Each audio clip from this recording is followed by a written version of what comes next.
Oops. Oops. Let's try that again. We're experimenting here, folks. So yeah, the defense brought up, basically, brought up a motion to dismiss all charges for prosecutorial misconduct. Ugh. And I don't think that he's officially ruled on it yet. I don't think. He kind of said, I'll take it under advisement kind of thing. But it kind of sounded like it was sort of I'm going to give him one more chance. Like if he does anything else like this again, then we'll. But it was tense. It was tense. Well, the legal system is tense. Yeah. You know, it's also tense. Our delayed start for today because of both miscommunication, forgetting what time it is, and also having to set things up on Marsupial's end, which is where it's running right now. Welcome to the Vomitorium 104, everyone. As always, I'm your host, The Metal, and my co-host, Marsupial. We're here. We're doing stuff. How you doing today? Indeed. I'm doing great. Are you going to check the audio, or should I? Oh, I already checked it. It sounded fine. Oh. Does the music sound loud enough, quiet enough? Too loud, too quiet? It's some okay ambient. It's not overpowering anything. Okay. Yeah. Yeah, we're doing a little bit of a experiment here. Coming from my house, so for some reason, my internet, while generally pretty high, does have these moments where it cuts out for like 5 to 10 seconds. So if it cuts out, that won't hopefully be a problem. it'll come back quickly. That usually when it cuts out, it comes back within like 5 seconds. So Yeah, well, hopefully we won't have any problems once I get that 100-foot Ethernet cable running from the router up the walls and into this room, and it should be smooth sailing from there. good. Brought to you from my new corner. I did the new location. Nothing set up yet.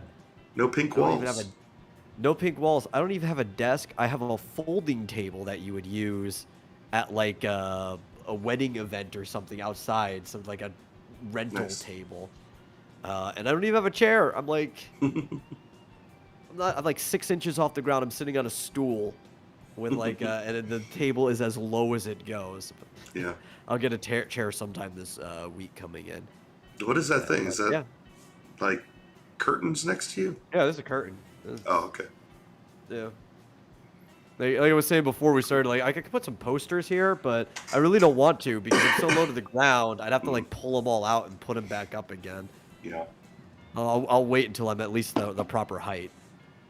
That's all right. You're still in your VHS or VHF or whatever. We do have some wall scrolls over there though, so that's pretty. Yeah, Nice. yeah. It's got stuff going on. It's a work in progress. Yeah, yeah. Hey, I got some new posters for this side. Cool. Some Sporkman posters. Sporkman goes to Japan. I like Sporkman. He's cool. That's right.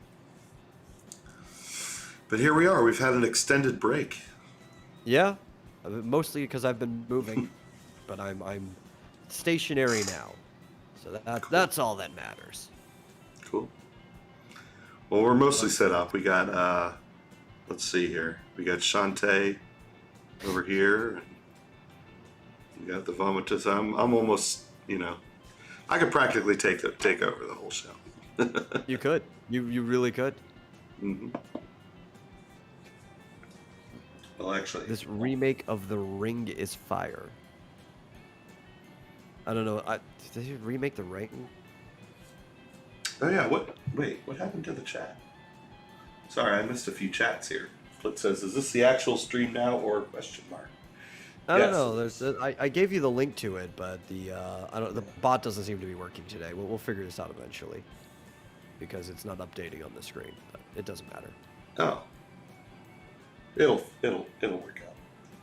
Yeah, well, things will work out eventually. Glacier Mountain. Yeah, okay. This remake of The Ring is fire. I didn't like the first American version of The Ring. Is this another American remake, or are we going to Japan for this? Is there another Ring? Like the Ring, the Japanese horror movie? Well, yeah, the original was called Ringu, and Yeah, then they made an American version, and the yeah. American version was ass. No, I thought the first one was good. I thought it was decent. Eh, it wasn't bad. All the follow-ups were bad, Yeah. but I don't know if I'd call it good. It wasn't bad. I didn't know if there was like another one. Oh, he was trying to joke that it was gonna come through the TV. Dude, have you been watching? I've been on a TV Oh, I see. for like months now. Yeah, that was a bad joke. Uh, anyway, we got stuff to talk about. Yeah, I Yeah, need to we bring got a all kinds of things. browser window over here so that I can see what I'm doing. Sorry, folks. I'm a little discombobulated because I'm trying to set up things. Yeah. So, But go ahead. So you go ahead. I'll catch I up. think what we got. So here's a weird thing, and I don't like this. I don't know why everybody's getting into it, but Discord is planning on possibly introducing cryptocurrency and NFT features to the platform. And it seems like everybody is trying to do this shit.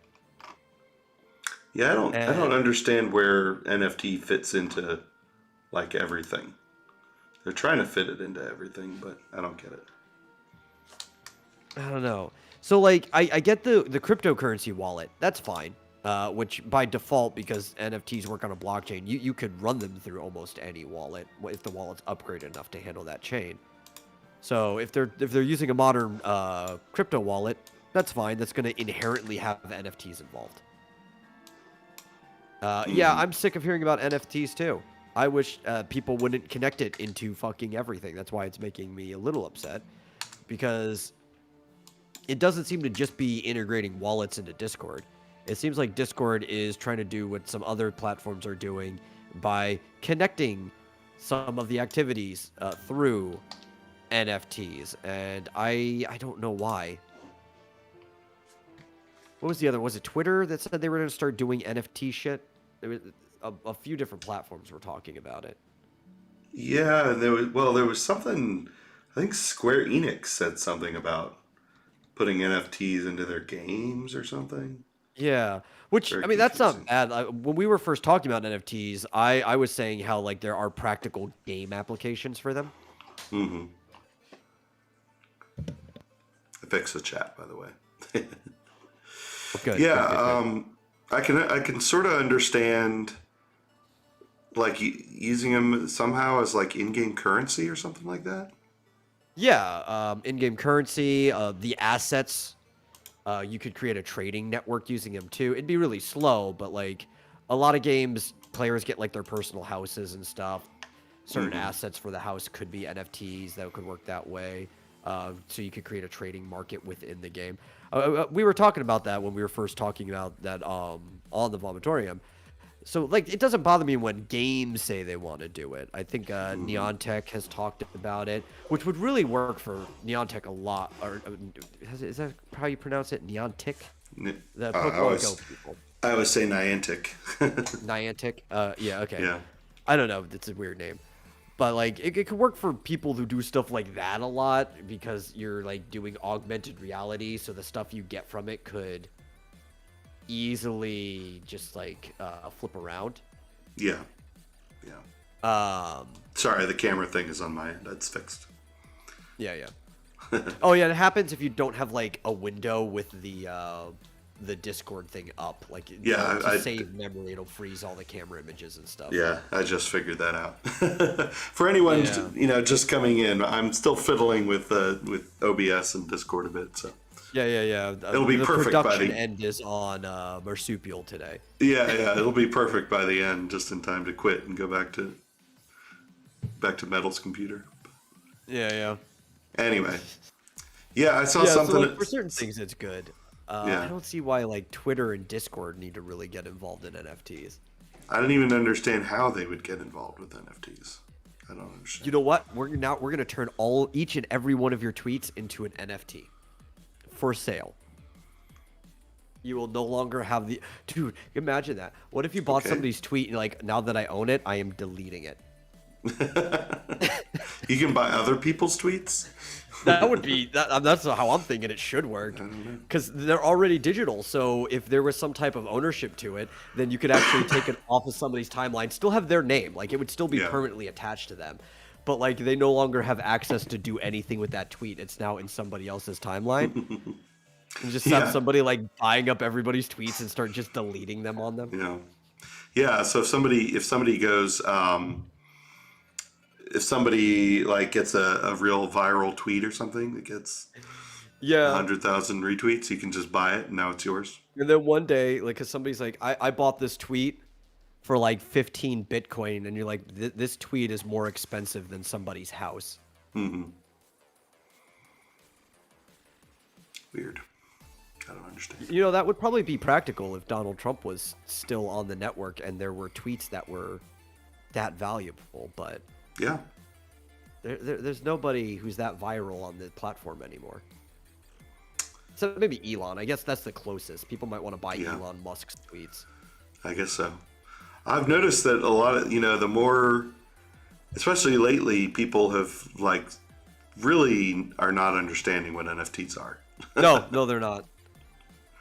or how they work. So, Yeah, however, like it could however work they, in this sense, since a tweet is already digital. All you'd have to do is Yeah. compress it to an asset, and then you'd have the receipt for the ownership of that tweet. Mhm. So what we would do is we would give you the access to control that tweet with the receipt. But most things, it's like nobody knows what an NFT is. I've explained Yeah. it several times to some people too, and it's like I still don't understand what you just said. Yeah, there's all this like even apparently, unless they're like trolling or something, some people who seem to have bought NFTs don't seem to understand what they are, because I've seen people out there being like, "Hey, don't steal I bought this, don't steal it," and then like someone takes a screenshot and they get all mad about it, and it's like, why are you mad? They didn't steal your NFT. Yeah, yeah. It's like they just took a So- screenshot of it. Do you not understand? Oh, did I lose you? Yep. No, food came in.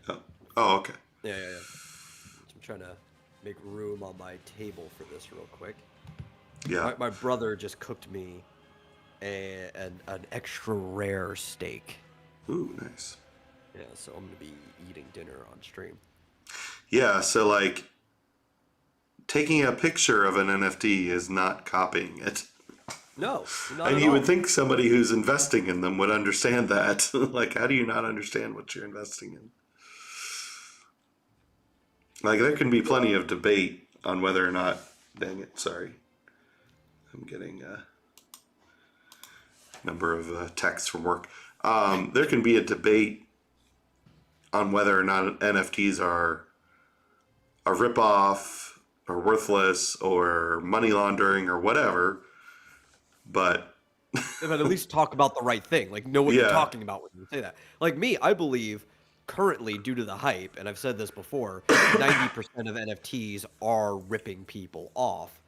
But that's because it is a new market that nobody understands. So obviously, there's going to be like a lot of like hype about it, and people are going to get involved in things that they really shouldn't. The market will eventually settle into where it belongs. yeah. Well, anyway, I don't know. Yeah. I don't understand how they can be used in Discord or Twitter. Well, I told you how they could be used in Twitter. How are they? Well, that's how they. They're could not be. going to, I but know. they should. Twitter, hire me. It's not how they're actually going to be used. No. Well, so Discord primarily, the main thing is that they're just trying to connect wallets to it. But it does seem like they're trying to have them engage directly, like in Discord. Maybe it'll have something to do with the way the sticker system works. Mm-hmm. 'Cause, I don't know how they plan on doing that. But once you have a wallet built into your account, then they could basically do whatever they want. Let you create your own NFTs as stickers in Discord and start trading them around. Like, Yeah. It's possible. I don't know how that works. NFTs, like, this is what I tell people. They're like Pogs, except you don't actually have the Pog. Mm-hmm. You just have proof that you have the Pog. That's all it is. Yeah.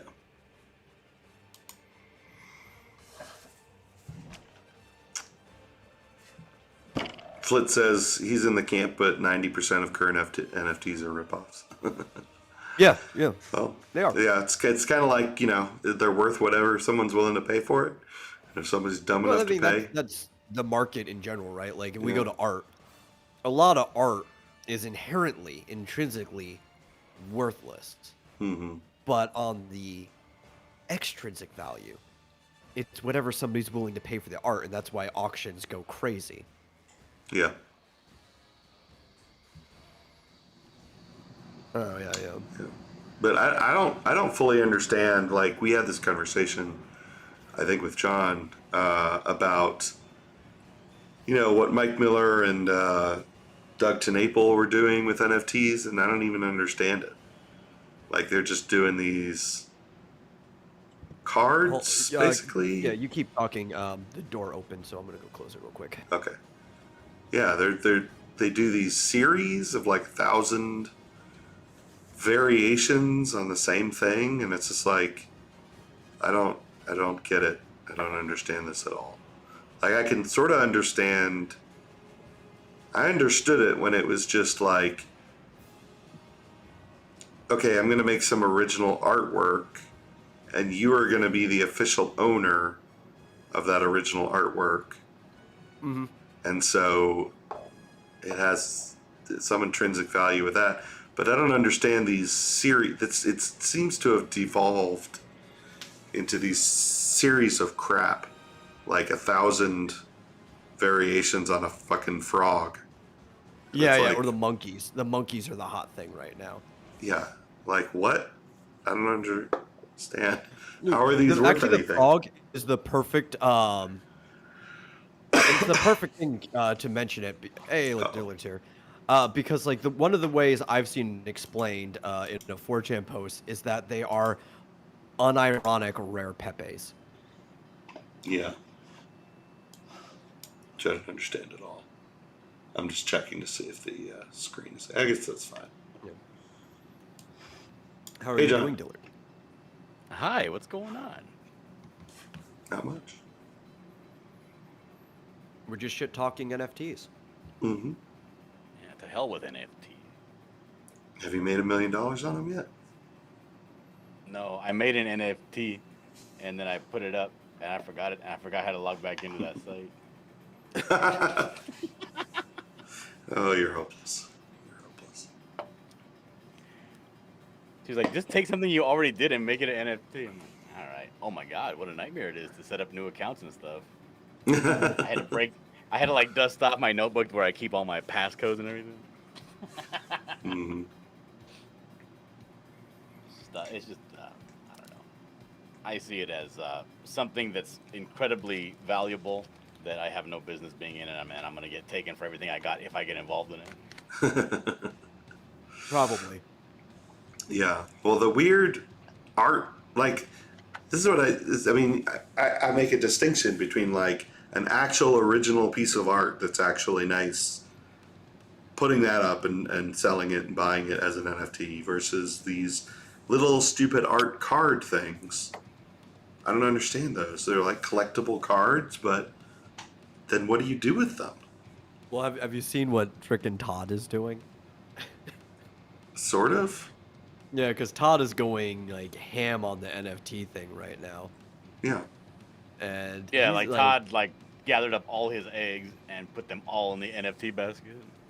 Yeah, and he's like drawing this like these same hands that are different variation colored and stuff, holding a phone that has a copy of your NFT in the phone. And I'm just like, why? I don't get it. I'll help you What? I set up haven't your even seen Discord that. server That don't and make no everything. Yeah, Yeah. I don't think I've seen those either.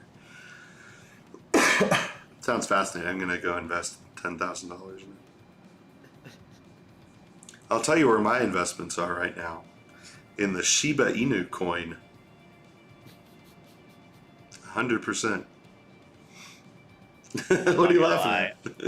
I'm not gonna lie. I got a lot of money in Shiba right now. See? I told John. I told him it's to do not it. bad. Let me check how that's doing. As a matter of fact, Shiba's like one of those. It's day trading. That's all it is. Right? Yeah. It's not like a gold standard or anything. It's something that you a trade in and cryptocurrency. out as it goes up and down. Yeah. it's like down right now to like what I bought it at originally. Yeah. Yeah. But I have 5 million of them, so if it goes up to $1, I'm gonna be rich. Yeah, you are. Or like, I mean- what's the other term? It's a penny stocks, right? Where you day trade penny stocks. That's Yeah. what the equivalent is for that one particularly. Mm-hmm. Oh, I only have 3.5 million. Well, Oh man. Poor people, am I, I right? got 3.3 million. Stop being poor, John. I know, right? Buy 5 million Shiba Inu. Just so everyone knows. What is that, like $3? 5 million is about $250 right now. Oh, okay. Well, just went up. Never mind. So yeah. But considering, I think I bought it at. I think I bought it at $300. I think I've lost about 50 so far.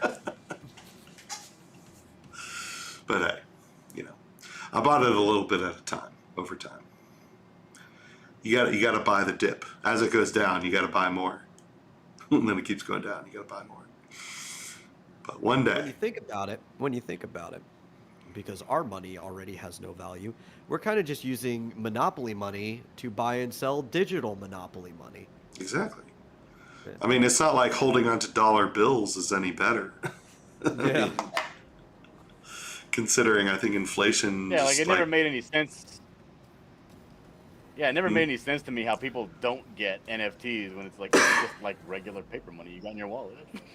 Yeah, exactly. Worth whatever they tell you it's worth. Hmm. Yeah, considering what it costs now to fill up my truck, my 25-gallon Right. truck. Hey, have you ever seen? Have you seen one of those stickers yet at your gas station? Like people are putting up stickers of Joe Biden pointing and says, "I did this." I've seen it online. I But I've saw not- one for the first time like last couple weeks ago. I was like, that's great. Took a picture. Yeah, I've not seen it in real life. I think I saw that online though. Flit says $250 in Shiba Inu. Be right back writing a Flitco investment prospectus to Marsupial to throw his money at. Well, you gotta understand if it doesn't go to Shiba Inu, it'll just go to my ex-wife. So it's one or the other. Can't hold any assets. That's right. Yes, I would like to see this Flitco investment prospectus. Actually, that's the one thing right now, because digital assets aren't actually seen legally as assets yet, which is why like the law is still late. If you lost, you know, like with your Bitcoin and stuff before, if you lose any of this stuff, there's almost nothing anybody can do about it if something steals it or whatever. Like it's kind of just in the ether, gone. You could see blockchain interactions ever, but there's nothing anybody can do to uphold anything. So because they're not real assets, if you die or something takes into divorce, your crypto stuff is basically right now the only thing you can legally keep to yourself without a judge even touching it, because the law doesn't legally see it as an asset. Yeah, it's basically worthless. Yeah. Now, I mean, I would be willing to bet that if someone brought that to court, they could get the court to Create a precedent on it. Yeah, maybe, but I don't know if it's been tested yet. I guess we'll see. Well, that would So be did the you- worst part, because right now the only part you can be taxed on is sales. But if they start actually seen as an asset, certain places that have property taxes could start taxing you on your crypto investments. As Stay out of property? states that have personal property taxes. Yeah, well, once it's considered an asset, it's personal property. and some Are there places have states that property have? taxes. No, I but think that's most of real them have. estate. Are they gonna put a lien on my Mulrooney NFTs?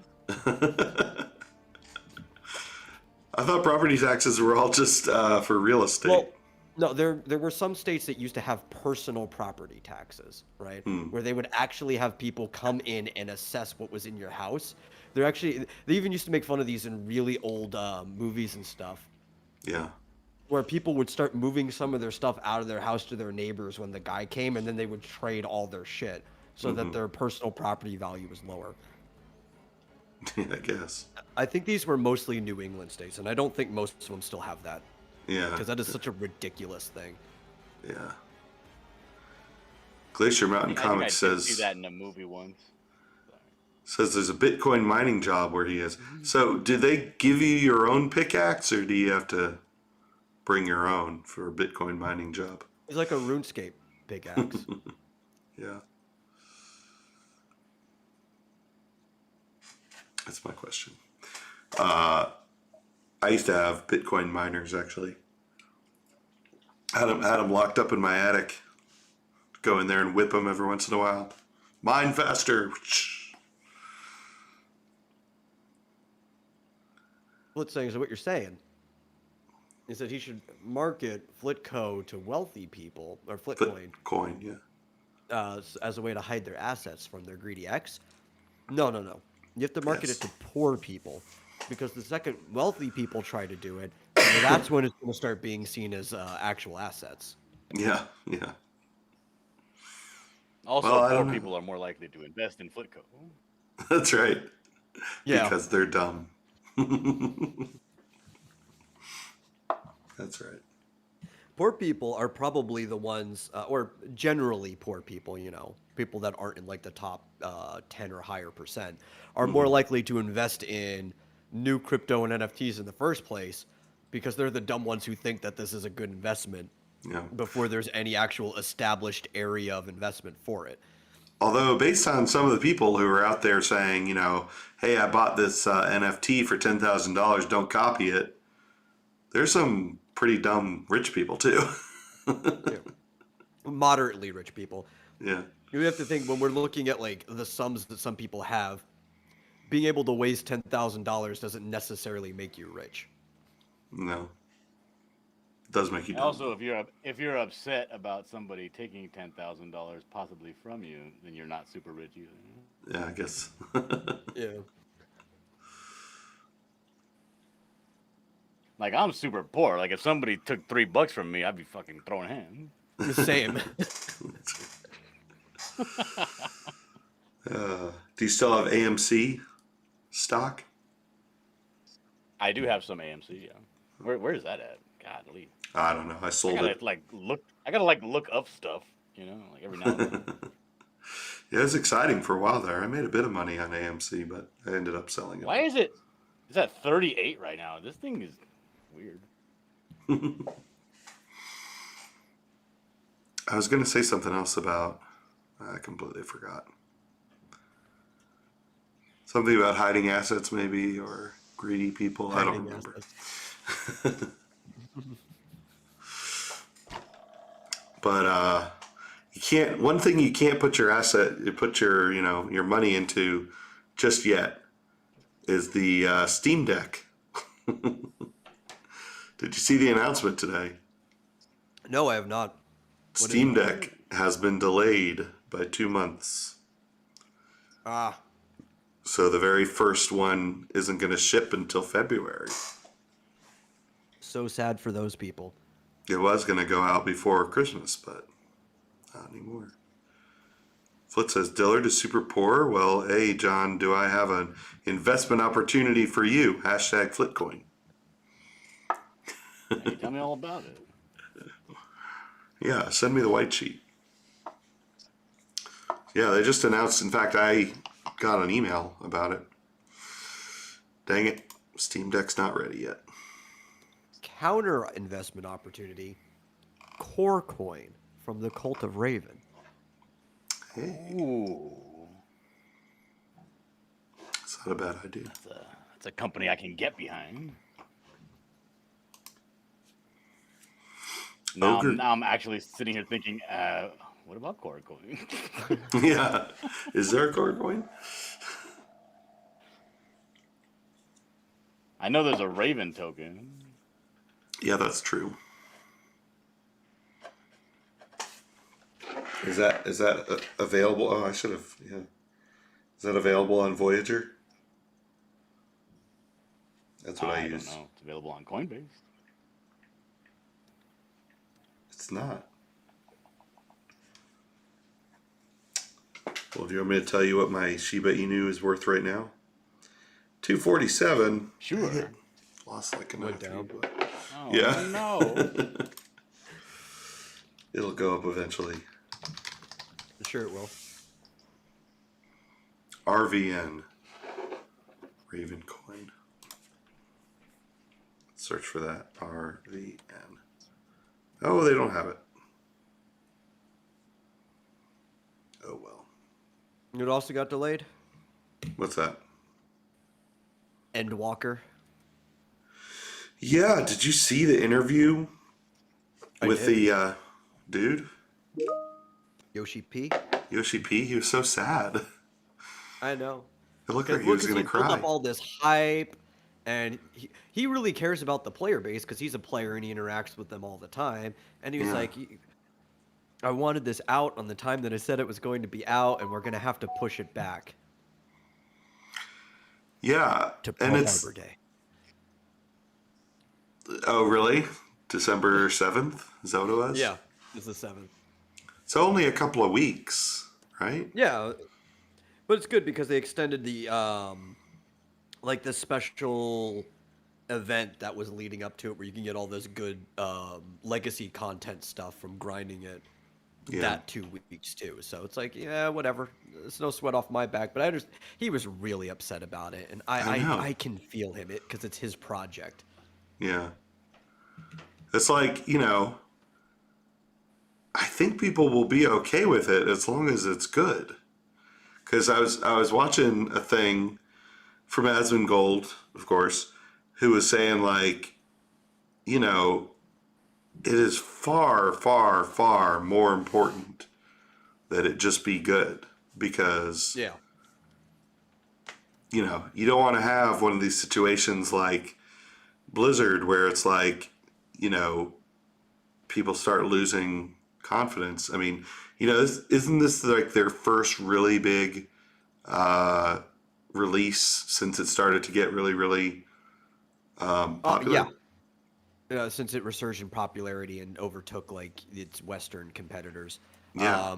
We haven't had like an expansion in a while, so everybody's been playing on the last one. Yeah. So I mean, I think it's great that they're willing to delay it, because Blizzard wouldn't do that. They'd just be like, just push it. This is the date. We don't care. We'll fix it later, because they don't give a shit. But No. If you're Blizzard, you allow another company to overtake you as the most valuable gaming company in the United States. exactly. Of all companies, can you guess which one it is? Is it Square Enix? No, well, Square Enix is not in the United States. Oh. They're a Japanese company. No. Then I don't know. You're a parent, right? You've probably spent money on this. What company would overtake Roblox. Activision Blizzard? Yes, Roblox is now the most valuable gaming company in the United States. Wow. I'm actually surprised that it wasn't already. It was trailing Right. them, but Blizzard has just What's so a many Roblox? properties that are... It's okay. It's like Second Life, but with Legos. But also, they're not Legos. So it's like an MMORPG where you go into different games and lobbies, kind of, but it's not an RPG. Some of the games are set up with RPG mechanics, but it's like an MMO, right? Where you have custom avatar. It's like PlayStation Home. You go in there. There's a bunch of lobbies. Some people make their own games, their own servers and stuff, and you just go play things and hang out and maybe even role play with people. You collect like And gear. this is super popular? Especially with Yeah. kids. It's been around since like 2008, I think, or something like that. It's pretty old at this point, maybe 2006. But unless you were like a kid who started playing it in high school because it was one of those things that wasn't banned on the school internet, Mm-hmm. or even middle school, most people haven't started getting into it until like I think 2011, 2012 is when it really hit its peak of user base. Very, very popular. Yeah, I can tell you that I have never played it before in my life, and yet I have spent hundreds of dollars on it somehow Because of your kids. because my kids have. Yes, Yeah. The that's right. Robux. All the kids want them Robux. That's So they right. get the apparel. They want to look good to show off their avatar in front of the other Hmm. people. I don't know what they're doing. I don't think I've spent $1,000, but several hundred at least. And that's, I mean, over the last several years. Yeah, it's not like at once. Yeah. But still, every once in a while, I get a little notification. Oh, look, Charlotte bought $20 in Robux or I've whatever. looked at the store. Like, I can see how somebody can spend over $1,000 there. Some of the Yeah. stuff costs like 25, 40. I even saw something that was like $80. It's like, Yeah. okay, yeah, No, they've that's never ridiculous. spent that much in one day. Basically NFTs, because you're just Yeah. spending money on digital assets That's right. that go to your character. Yeah. If anybody should be capitalizing on this, it should be Roblox, which I think in the Discord article I was reading, they were on the list of people that are going to incorporate NFTs into things. Hmm. Yeah, because see, now that makes sense because you're basically in like a virtual world. So you could buy a virtual chair or painting or whatever to put in your virtual house or buy a virtual house. Yeah. That makes sense. And now there's a chain with the receipt of ownership on it. Hmm. So normally in a game, if you do have something that's tradable between characters, sometimes you can get duplicates of something because you can cheese the system. Because when something is traded, it's not the exact object. They basically delete the object from your account and create the object in somebody else's. And if you do things at the right time, it'll create it in theirs, but it won't delete it in yours, and you basically cloned an object. Hmm. If you get some type of blockchain involved, if you were to trade assets with somebody, like I've got this really fancy throne in my house and you want it and you're going to trade it to me for the in-game currency, well, there's no duplication because now it's just going to move from your account on the chain over to their account on the chain. Yeah. This is the actual space where stuff like that matters and would be good use. There's, like I said, digital trading card games are another place where that could be good because then you can actually use the trading function of a trading card game within a digital space. Hmm. In fact, my thing that I was saying before is because NFCs are basically just paper, right? Like the near field communication tabs are basically just sheets of paper. You could put them in like every single card if you wanted to. Yeah. Right? So we could put the activation like receipt string for an NFT of the card in the NFC on a physical card, and when you buy a physical card, you could use your phone to activate it, and then you'd automatically have the card in the game. Yeah, because it would be like a Yeah. string that says like, okay, this belongs to this person, now it's taken off the network, they couldn't use the card again. It's Yeah. already on this account. And now that you have a digital version in the game, you could trade that card digitally as well. And it's Mhm. also now attached to a hard asset. Yeah. Yeah. But I mean, if you trade it to it's someone less else, complicated than it sounds. Yeah, so Yeah. digitally you'd never have it anymore, but you might still have the physical one. Or Yeah. you could do a physical trade in which you sold it to somebody, mailed it to them, and then also gave them the NFT at the same time. So it'd be worth more value that way. You know, there's different ways you can handle. It's less complicated in like the digital space than I'm making it sound because I'm using a lot of strange words. It's very simple, but there's practical ways that you could implement this that Mhm. would have real world value in ways that people aren't using them in the NFT space right now.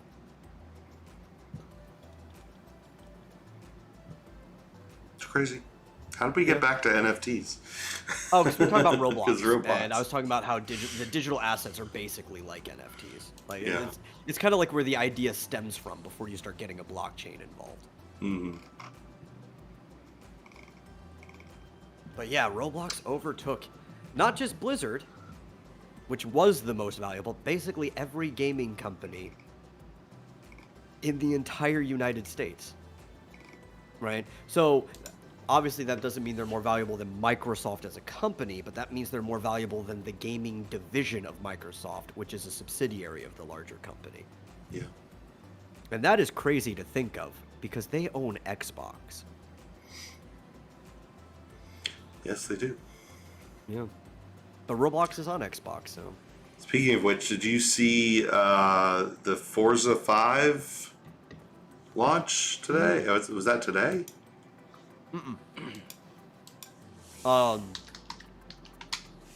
Forza Horizon 5, I guess? I believe the official launch for Horizon it was today.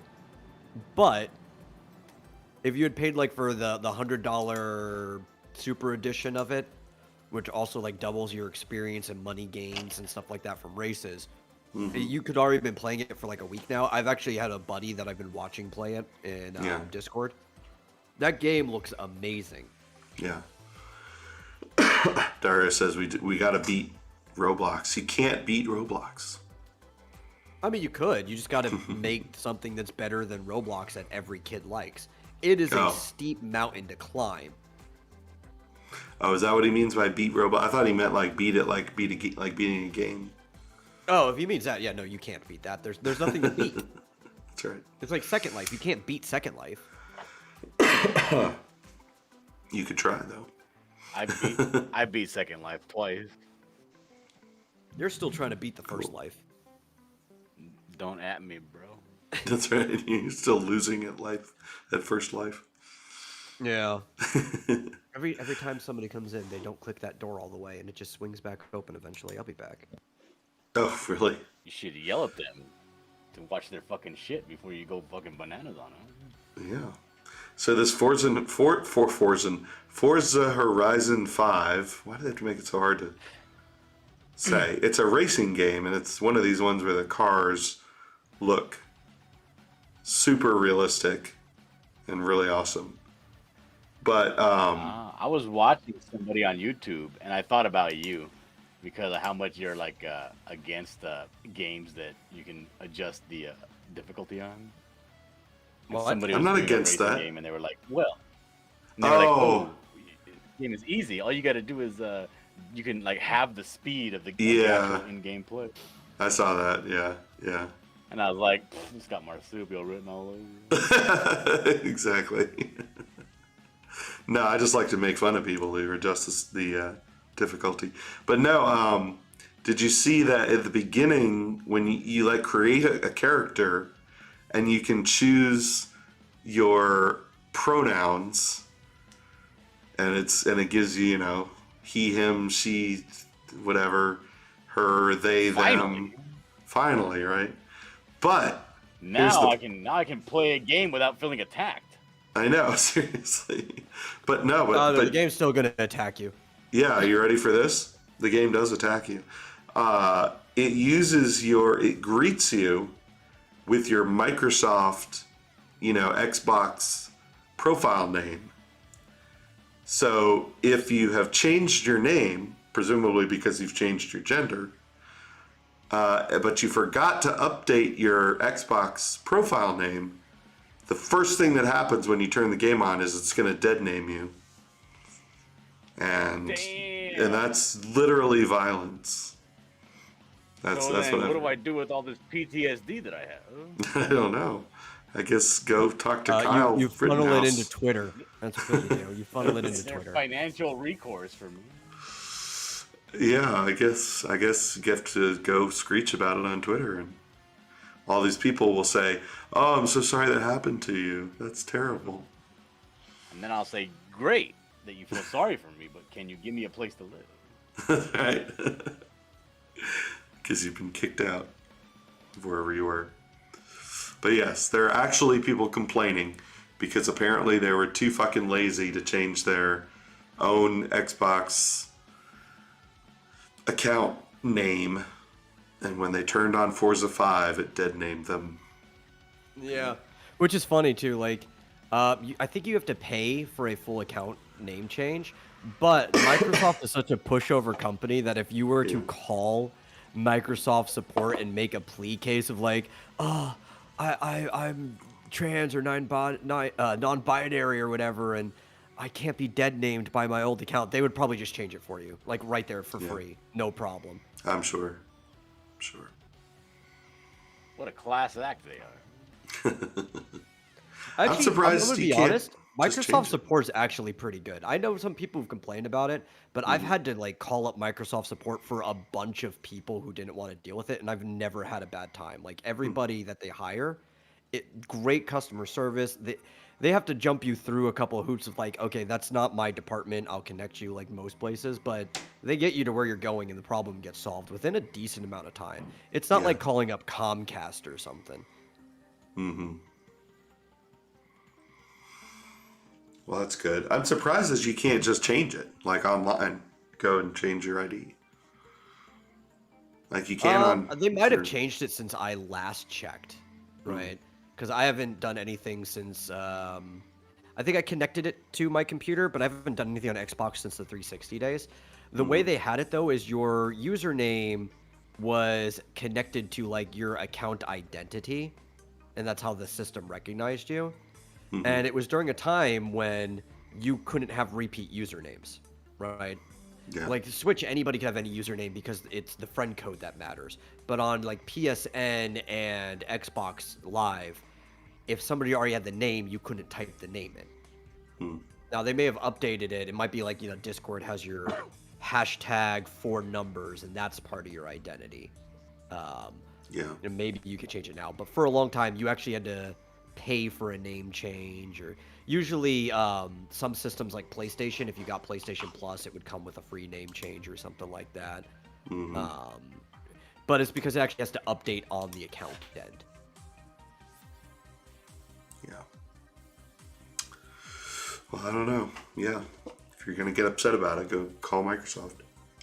Yeah, I mean, a lot of these people probably already paid for their name to be legally changed. I don't know what like but most of it's $5 to $10 tops for these services to get your username changed. Like, Yeah. It's a pain in the ass because I know Peach changed her name shortly after becoming a U.S. citizen, and she had to change it at banks and all. Got her driver's license. yeah, and it could cost like $500, and then you have to do all the follow up, like the driver's license and stuff like Yeah. that. It No, also depends what state changing you're her in. name Some didn't states, cost that much. well, it depends on what state you're in. Some states it's like $5 just to show that you have money. Like they just don't want like anybody walking in and changing their name. And then some states it's like, no, we're making you pay a substantial sum to change your name. Yeah, yeah, Because it's the independent state that handles it. It's not like a federal thing. It just ends up going into federal documents. yeah. But you have to get a new Social Security card and all that Yeah. crap. All that crap. So there's a wooden car in Forza 5, apparently. Oh, that's cool. I've seen a Also, lot I of know stuff. that you're only able to get like, what is it, 5 social security cards in a lifetime or something like that, or 10. When you change your name, does that change? Do you start over? I don't think so. She has the same number she always had. We're talking about the reissue if you lose your card or anything, right? Yeah, you only get like 10 in a lifetime. Is that true? Because I've already don't gotten, I've like lost 3 of them already. That is true, yeah. I think I still have my original somewhere around here. Because people be selling them, and then they go and try to get another one. I've got mine in my wallet right now. So. But there's probably a loophole. What if I can get a court-ordered replacement card? What are they going to say to the court? I don't know. You got me there. Yeah. There's court-ordered loopholes to a lot of things. Yeah. I don't know. Rule of thumb: become friends with a judge. Okay. I don't know any judges. Become friends with a lawyer who will someday be a judge.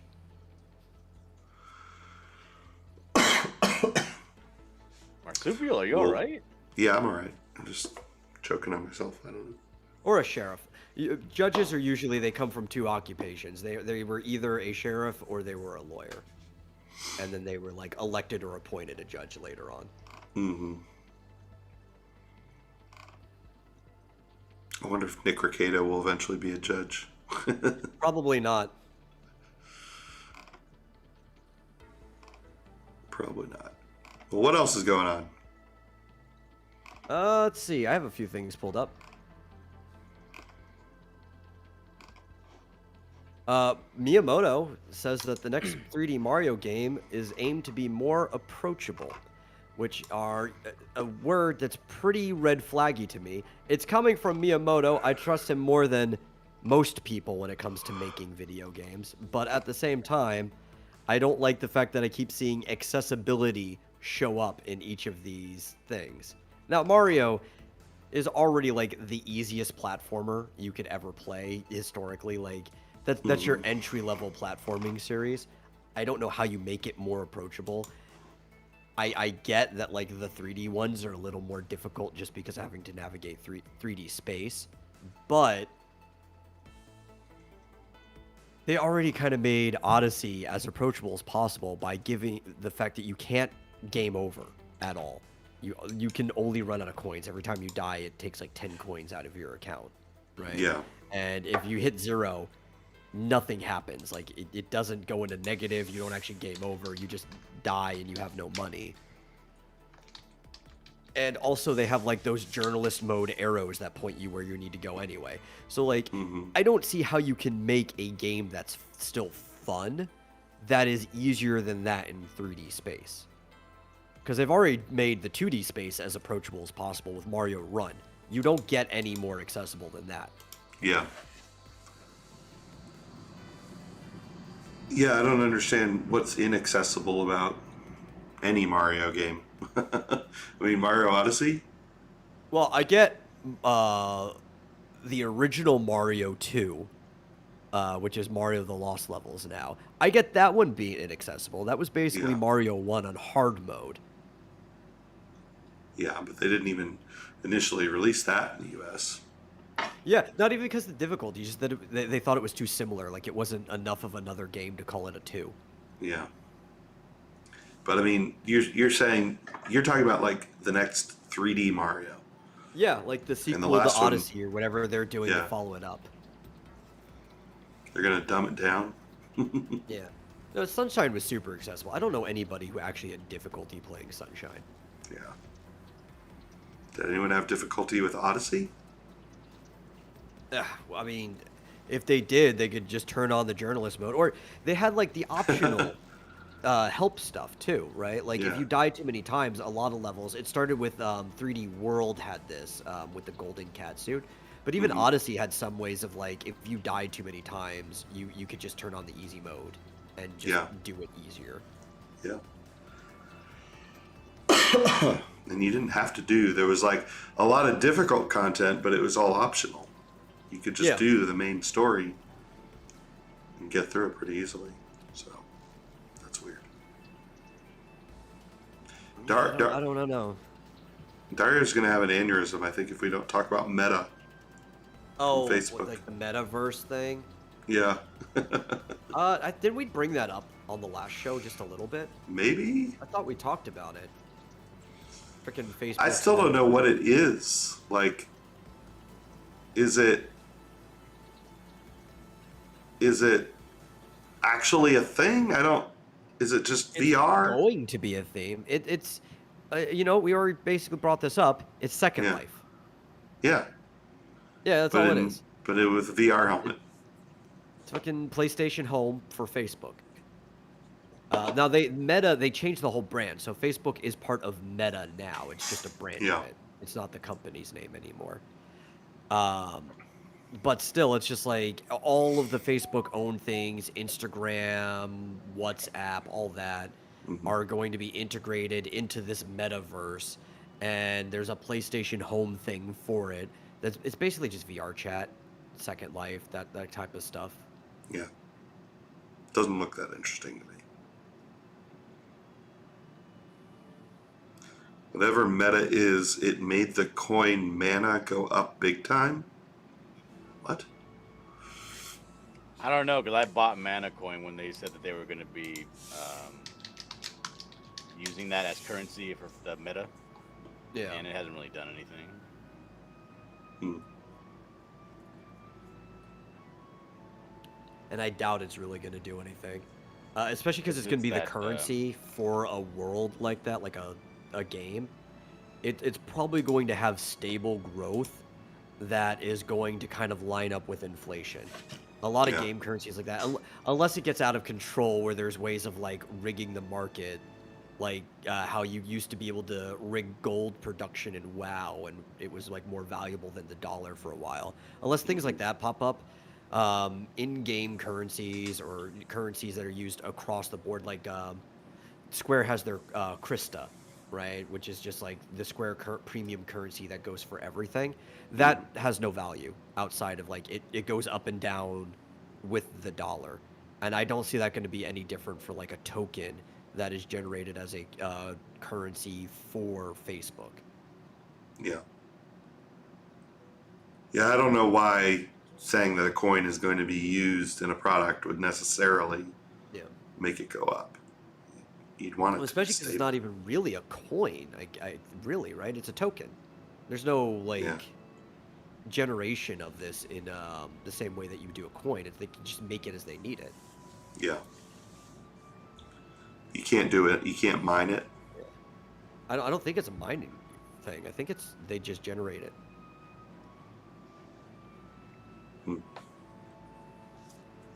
Well, anyway, we talked about it, so relax. Yeah. Back to Mario. Dario also said Super Nintendo was the greatest Mario game, hands down, but Mario 64 was a lot of bang for your buck. Super Nintendo was the greatest Mario game. Which one? Yeah, apparently Super Talking about Super Nintendo. Mario World. I think he means Super Mario World. All right, because there was a lot of Mario on the Super Nintendo. Were there mainline Mario Super games? Mario Brothers. Well, there was also Super Mario World 2 Yoshi's Island, which is a prequel, but it is a mainline Mario game. It tells you about Mario's childhood. Mm-hmm. And there was just like a bunch of spin-off stuff on there too, but there was a lot of Mario on the Super Nintendo. Yeah. Yeah, what do you think about the fact that Mario 64 was just released for the Switch when it was for sale in that bundle before last year, right? And it's the exact same version, but because the emulator program for the Switch Online sucks, it's actually running inferior to if you bought it on that 3D pack or whatever. Yeah. God, it's so bad. Why is it... Nintendo, this is your property. Why is it so bad? I don't understand it. Flit says Sonic 3 was the best Mario game. Yeah, like the freaking... I don't get it. I really don't. Like, losers... losers on the internet. I'm going to call them that because most of the ones who do this don't have anything else going on with them. Who have nothing but free time, figure out how to optimize your games for other people to run it on their computer. How can you not figure out how to emulate your games properly for your stupid online service that costs like a freaking arm and a leg to use? I don't know, but I figured out what the two issues specifically with Ocarina of Time, the Zelda game, was that seemed to interact very badly with each other, is that the controls are extremely touchy or precise, like just the slightest movement, very sensitive. They're That's the super word. sensitive, Yeah, they're super sensitive, and there's this really long delay, and by really long I mean like half a second, but that's In game it's like time, that's forever. yeah.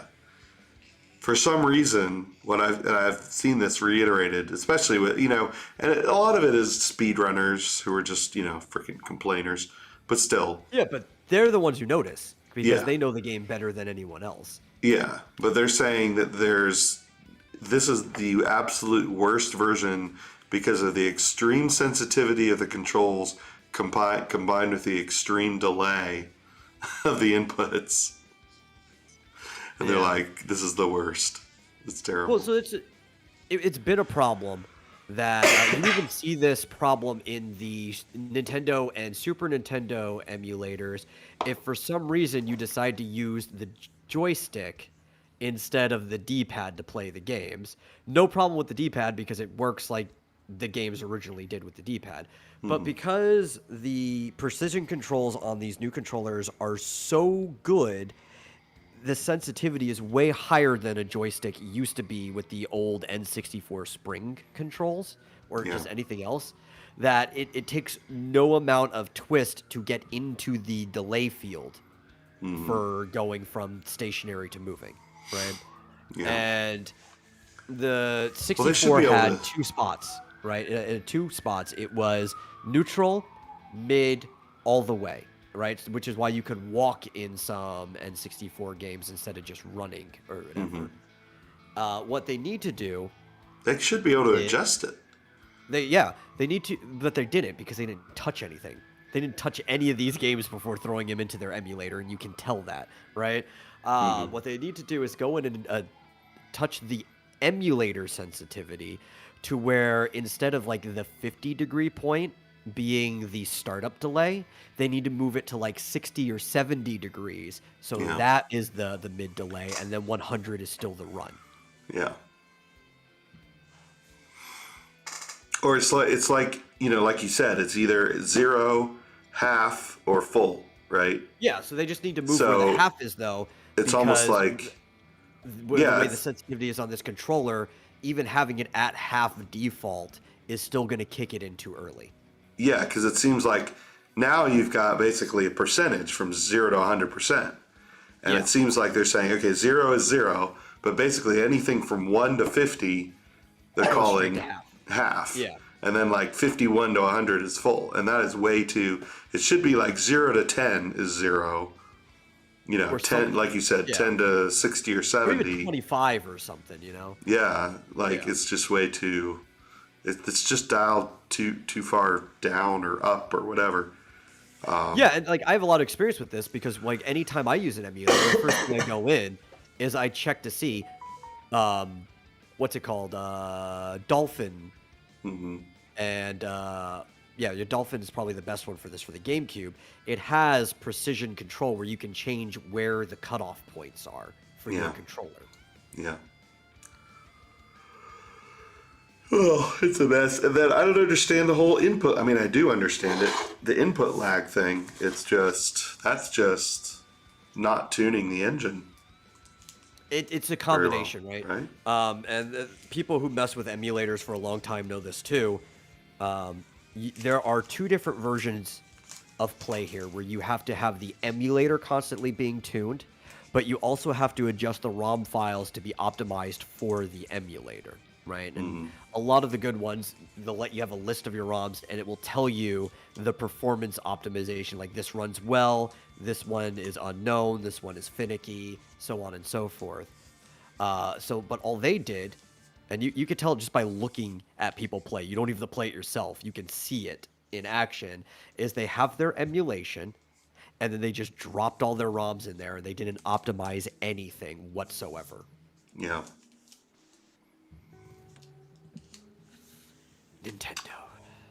Nintendo.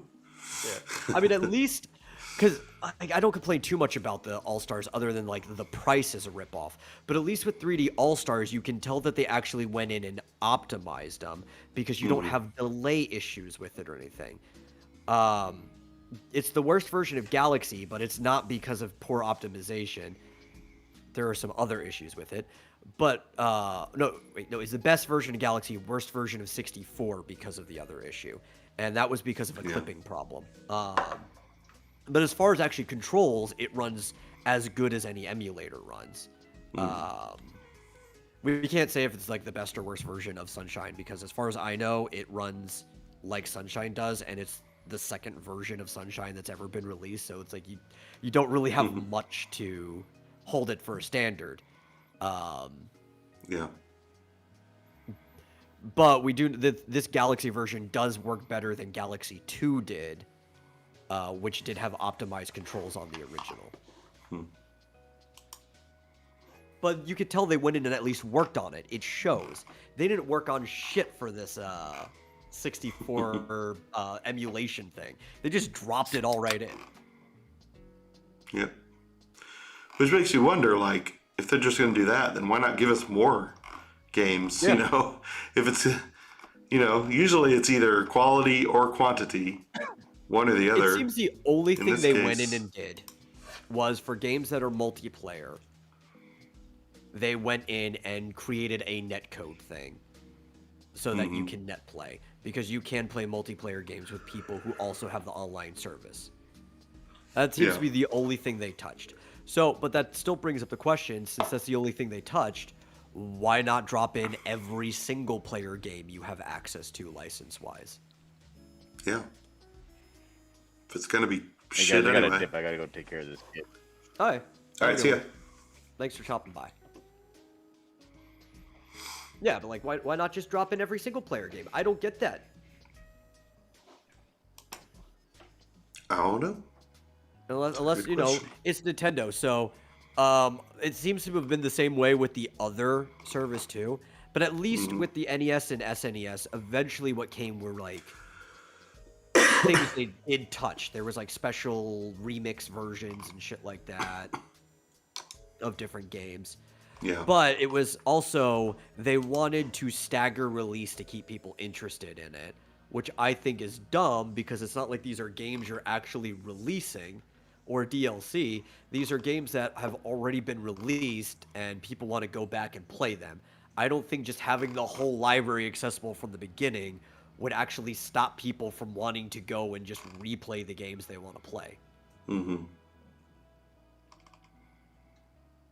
And I think it's a general problem with Nintendo knowing that they are just emulating their stuff. Like, they're fully aware that they're just emulating their stuff, but they don't understand like how the culture around emulation works.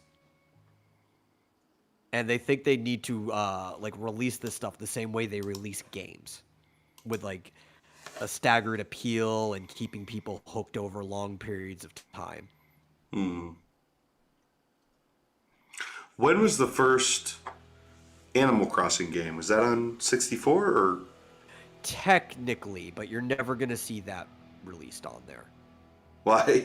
Because, okay, so the only version that was on 64, it was only in Japan, and you needed the box, the extension, the D drive or whatever it was called, that you put at the bottom of the 64. Okay. Right? Then it was released here in the States and as like a deluxe edition on the GameCube, and they also released that one over in Japan as the Botsunomori Plus Plus, which is just Animal Force extended edition. Yeah. Because we had like more villagers and a few other stuff in our version. So primarily people see Animal Crossing as a GameCube game. Yeah. And they should, you know. And so if they do a GameCube thing, or if they just re-release it for some reason, that's when you'll probably see it. I doubt they're going to put it in the 64 just because technically the first release was in the 64. Yeah, they're not going to put the Japanese one. I mean, unless they put it in the Japanese version of the Switch, I guess. Yeah. I don't know. The original Debotsu no Mori, exclusive to just the Japanese Switch channel. Hey, you know what? I've got a Japanese account. No, I'm not paying for that shit anyway. I'm not paying for the English version of the fucking 64. Yeah. Well, that's one Animal Crossing version I've never played. Of course, I never played City Folk either, so. I played a bit of City Folk. I kind of mostly skipped it, though, because I was really into Wild World for the DS before that. And City Folk was functionally Wild World on a console, but you could go to Main Street. It didn't have like too much, it didn't have like more things to collect, didn't have that many more villagers or anything. There was no other things to do other than go to Main Street. So for the first time, you can change your shoes. That's basically the biggest difference with those games. Cool. They It get was added very kicks. skippable. Yeah, very skippable. Yeah. And basically, all you could do is change the color of your shoes. That was it. He was a shoe shine. That's why he has Wow. the design that he does. He looks like a shoe shine, right? Yeah. Um, so he would shine your shoes, and the polish would change the color. You get like red shoes, black shoes, blue shoes, whatever. Um, New Leaf brought back Main Street better because you didn't have Yeah. to ride a bus to go to a separate section of the game. It was literally just north of your town, short loading screen. Hmm. And it added so much more. You can even start turning your town into a small city with all the works that you could put into it. Yeah. That city folk is skippable, Hmm. right? New Leaf gave you more of a city folk than city folk did. Yeah. Yeah, I doubt I could actually go back because I've seen people describe the older Animal Crossings, and they always say, "Oh, the newer ones are just so much better," you know. But It depends, right? I think yeah. potentially because of all the stuff that was just added, New Hmm. Horizons might finally be better. Yeah. But at New least Leaf, I would basically New easily say Leaf, was a better game. Yeah, yeah. yeah, better than any of Um, the previous ones. if I were to rate them, I would say it was New Leaf, then it was Wild World, for very specific reasons. Hmm. Then New Horizons, I think barely edges out the original before all of this update. Hmm. Then the original, then City Folk. Yeah. But replayability wise, the original is the one that holds up the most out of all of them. I think that's the most replayable game. And I do think Hmm. people who've never played it should. It is a good experience. And one of the main reasons is the personality that all the villagers have, because they all have distinct personalities. You can tell them apart from text, like the way they talk to you. You don't even Hmm. have to see who's saying it. Um, and also just like the pacing of the game sets a different experience than all the other ones.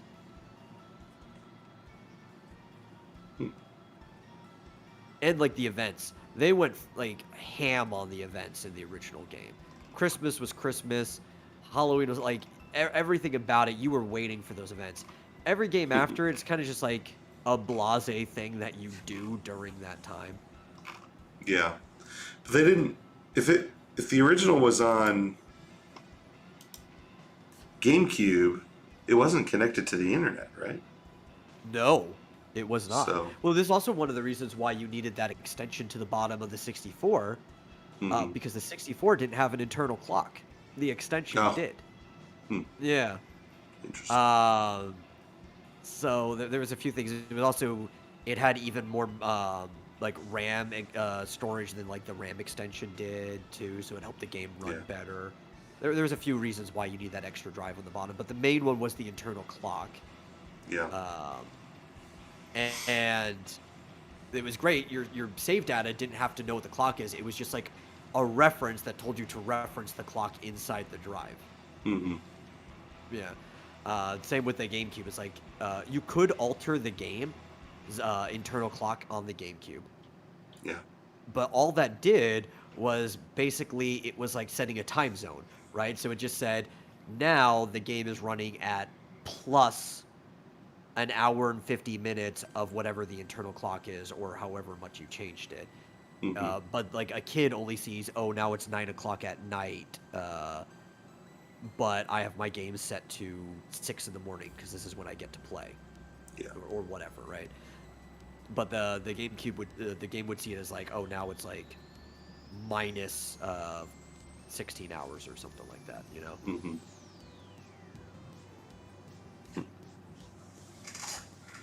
But yeah, no. So you want how you had to play multiplayer in the original? It was really weird. So in Wild World there was internet, but you could do it locally because it was DS, right? You wireless play. Yeah. And you literally left your town to go to their town. That's how multiplayer worked. There was like a gate, you'd walk, but you'd both see it on your screens. The only way multiplayer worked in the original Animal Crossing, and there's some strange bugs with this, is that you, in your town, had to go to the train station and say you were leaving for another town. Hmm.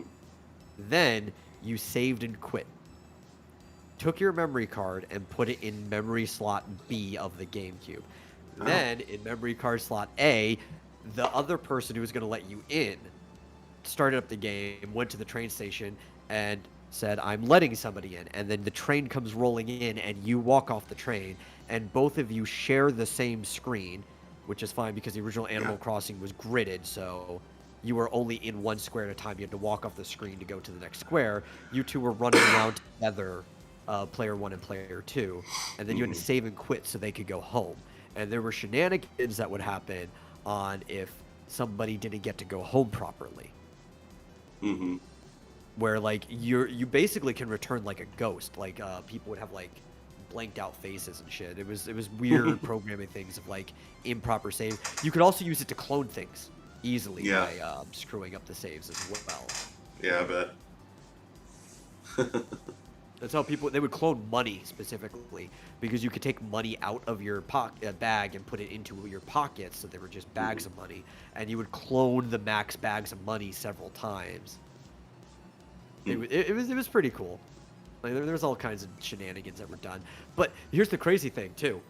You basically needed a memory card dedicated to Animal Crossing. So when you bought Animal Crossing on the GameCube, it came with a memory card Oh, okay. because it took up, I think your normal memory card, unless you had like an extended one, third party or something, had like 160 blocks or something of the space on it. Mm-hmm. You could get higher ones, but Animal Crossing took up like 80% of the blocks. There was a tiny game with a save that was just like a reference file. You could have something else on there, but pretty much you had nothing else on your Animal Crossing memory card. Yeah. And if you had multiple people in your household playing the game and they didn't want to share a town, because you could have up to 4 people living in the same town, they basically had to go out and buy their own memory card just for that game. Yeah. Oh, crazy. I think I still have my memory card. I don't know if it's the one that has Animal Crossing on it, but when we first got our GameCube, because I had brothers and that's when I was playing it, we each were given our own memory card for different games. And I think the reason for that is because Pokemon was a thing before that, and we ran into a lot of problems of me having a brother who was, I think, 3 the first time he touched a Pokemon game or something like that, maybe 4. He was too young to understand what was going on. He wanted to play, and he kept starting a new game and saving over my game, and I had to fight like Brock 10 times or something like that within the first 2 weeks of me owning the game. And my mom basically had to lay down a rule that's like, no, you're not allowed to touch this game, because I was beating that boy red.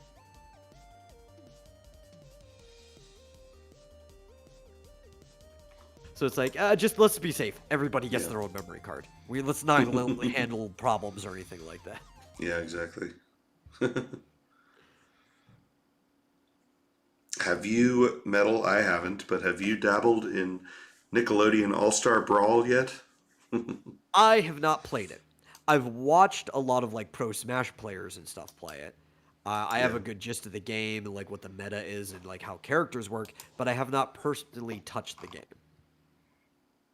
Mm-hmm. I am glad though, for like just a competitive sake and for a casual, that they fixed Michelangelo.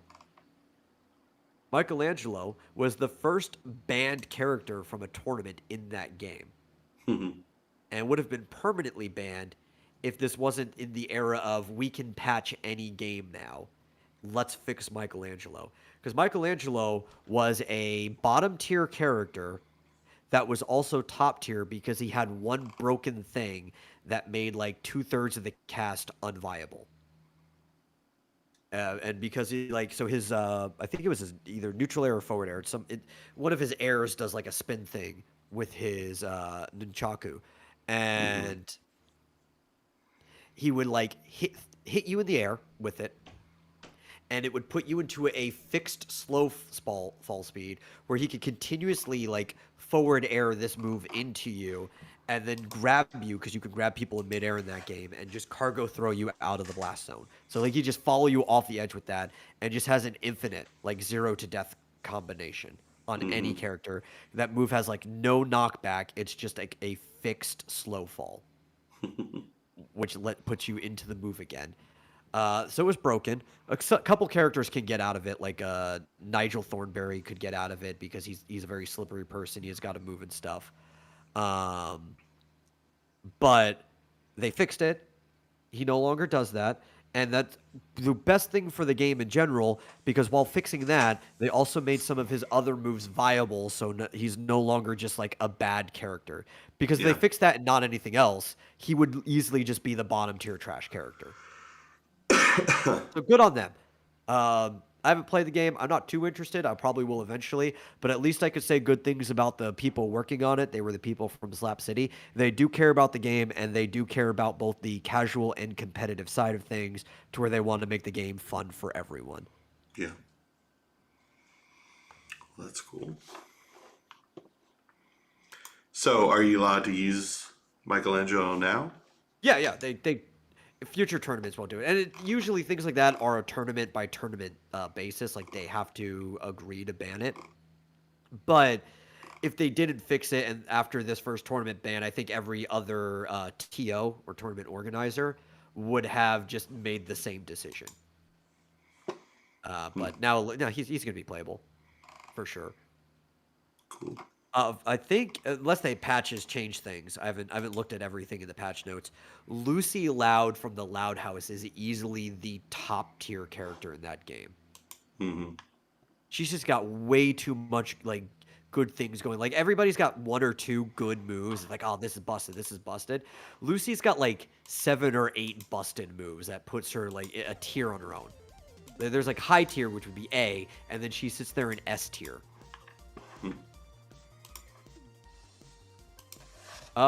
Is Aang in the? I think Aang was launch. Yeah, Aang was launch. Yeah. He's like a Pokemon. That's the way he plays. Like the way his moves work, he's almost like a Pokemon. He looks fun though. Yeah, and Danny Phantom's pretty high too. But he's not S tier. He's just like at the top of high. Lucy is easily higher than Danny. Yeah, I think Aang was launch. Him and what's her Korra? face? Korra are the I guess you'd call them the Avatar representatives. Mm-hmm. Even though they have issues with the licensing of that name. Yeah. Korra just plays like a Shoto fighter though. She's like playing Ryu.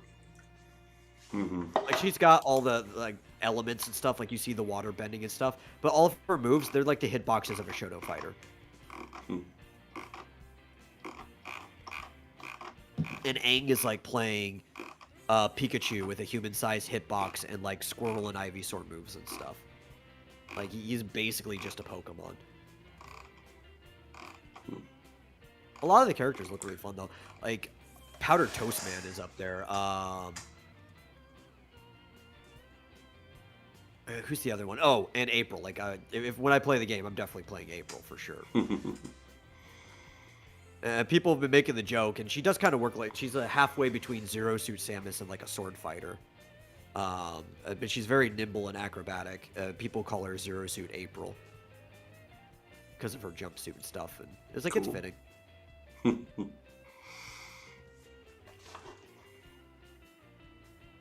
Speaking of Shonen Jump, I think this is related.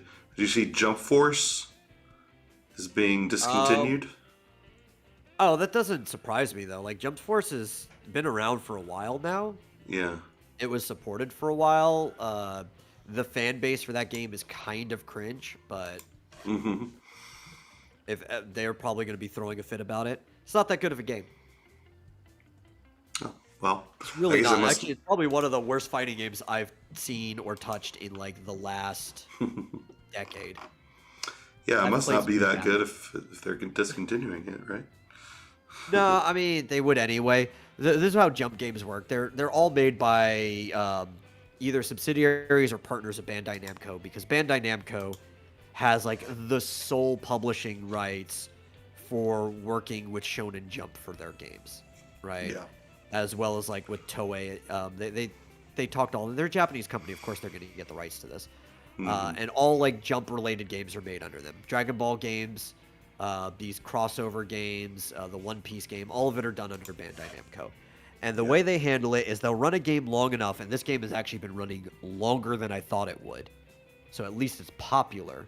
And then they discontinue it so they can start selling you the next crossover game that they're doing.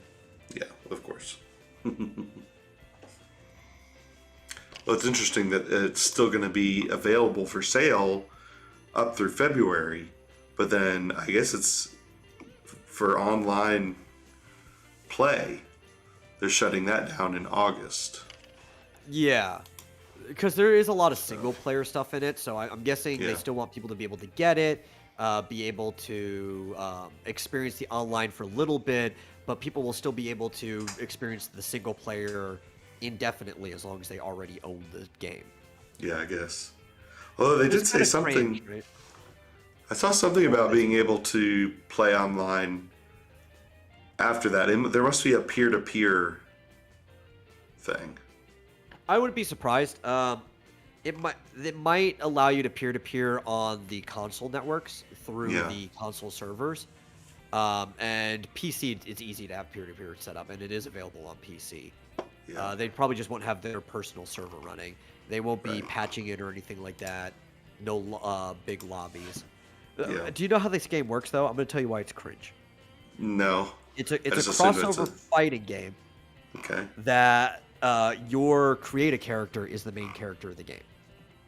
Okay. And basically all the characters are neutered to, like, even in the lore of the game, like they're all either powered up or neutered down to where they could all fight each other, because obviously a lot of these characters are so dynamically different in power level from each other that, like, Goku would obliterate half of the cast in one shot.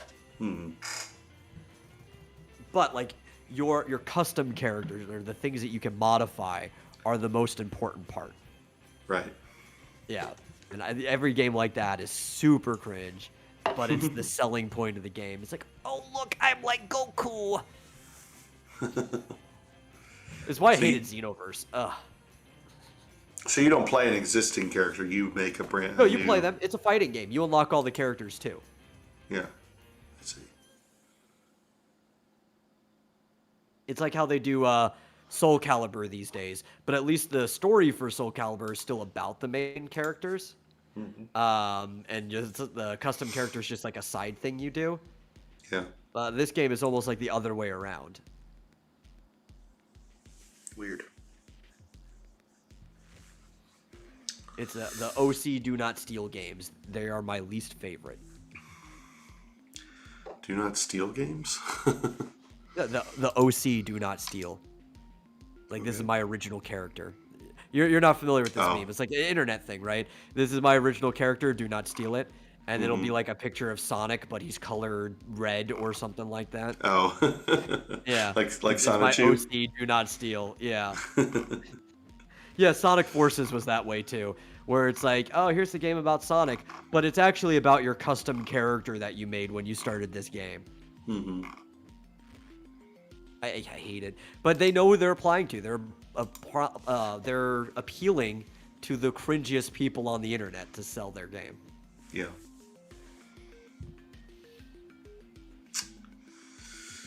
Well, Joshua Hughes jumps in when he hears me say Sonichu, of course.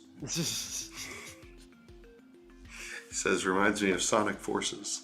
Yeah, that's why I said that. Sonic Forces was the exact same way. Except Jump Force is still built around being a fighting game. At least Sonic Forces kind of mostly functions like a Sonic game with a story and everything. The Jump Force story is very bare bones, because every fighting game story is bare bones. You just progress from one fight to the next with maybe a cutscene in between. Cool.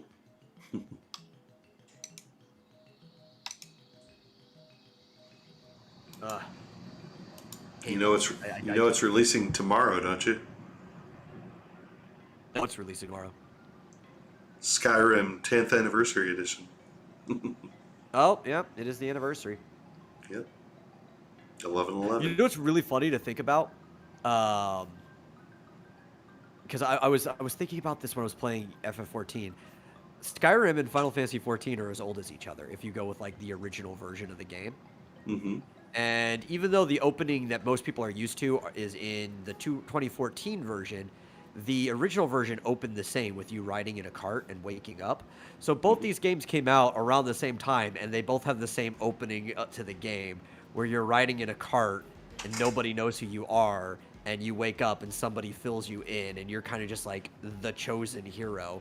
Yeah. Skyrim just because of your ancestry, but you're the chosen hero of the world, and that's just funny to me because there's no like way these could have been colluded with each other or anything like that. It's just like a random coincidence that that's the opening to both of those games.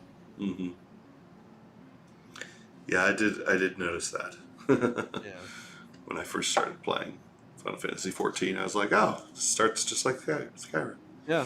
And both games are as old as each other. It's like Yeah. it's the oddest thing in the world. Final Fantasy 14 is 10 years old. The original version of the game before Realm Reborn, which again, Realm Reborn starts the same way the original did, it's just in a different setting, came out in like 2011.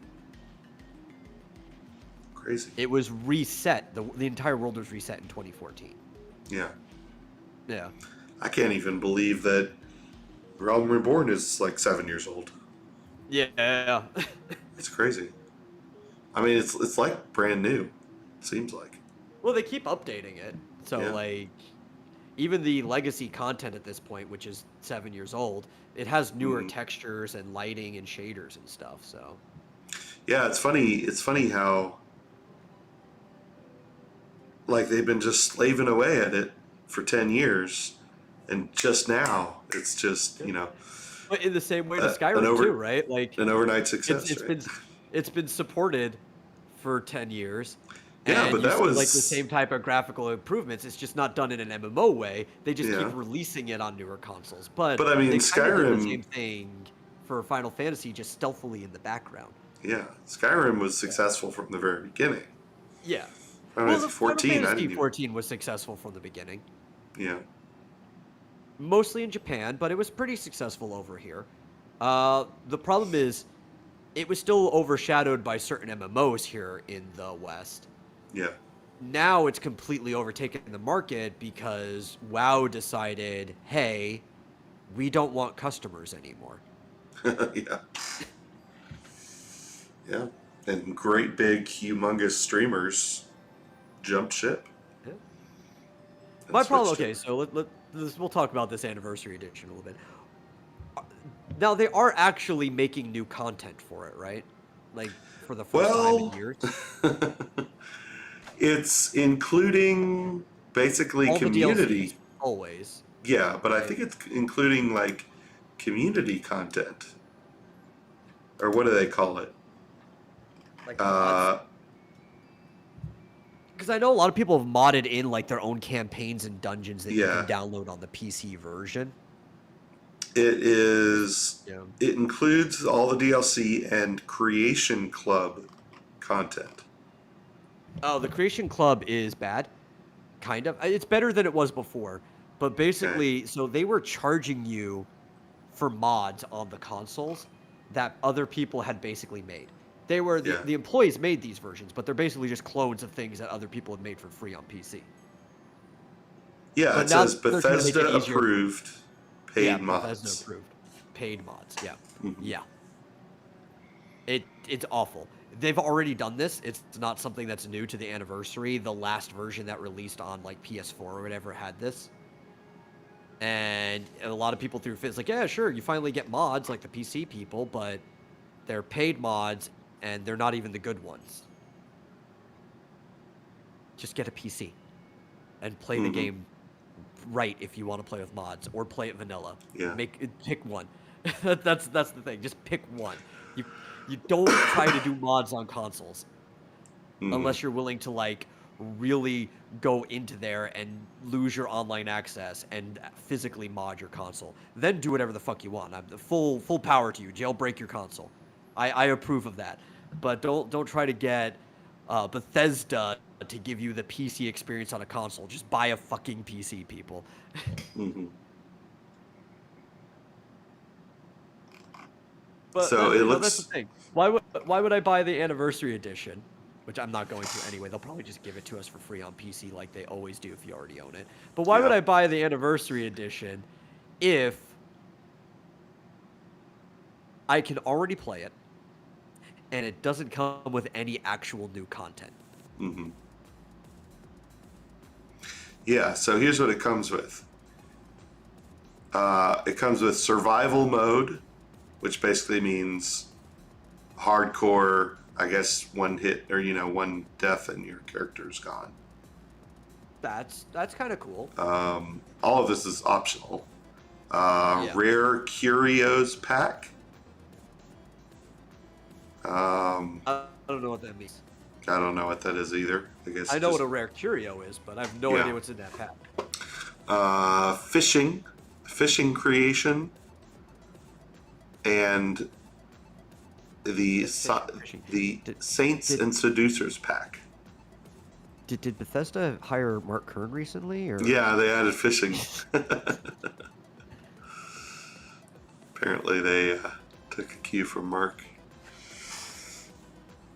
Yeah, so that's it, and then you can obviously get any other creation from the Creation Club, but those are the sort of the four main ones that sort of come with. But yeah, I mean, those are all available for the special edition. I guess you just had to pay for them if you wanted them. Yeah. This is just this is our PS5 Xbox Series X approved version. Yeah. That you could also already play the old version on PS5 and Xbox Series X anyway. Mm-hmm. But now it's 10 years old. Yeah.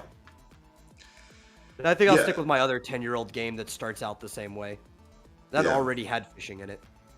So basically, I guess those four are included for free with the Anniversary Edition, whereas, before you would have had to pay for them, I guess. So. Fucking Skyrim, man. Flit says, not relevant to anything, but Beardson Beardley will be the next DSP and or Wings of Redemption. I have no idea who that is. I know who the other two are, but I have no idea who that is. Apparently somebody who loses his mind playing Call of Duty. Okay.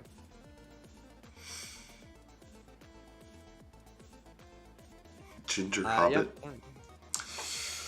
So yeah, that's coming out tomorrow. Today, Final Fantasy V Pixel Remaster came out. I know. And I'm still waiting to hear the verdict on whether it is a good version of 5 or not, especially because I don't think it can be. Being the fact that there are so many versions that have the bonus endgame content that this one will not have. Now, what is the bonus endgame? Is that the thing that came with, not Origins, but The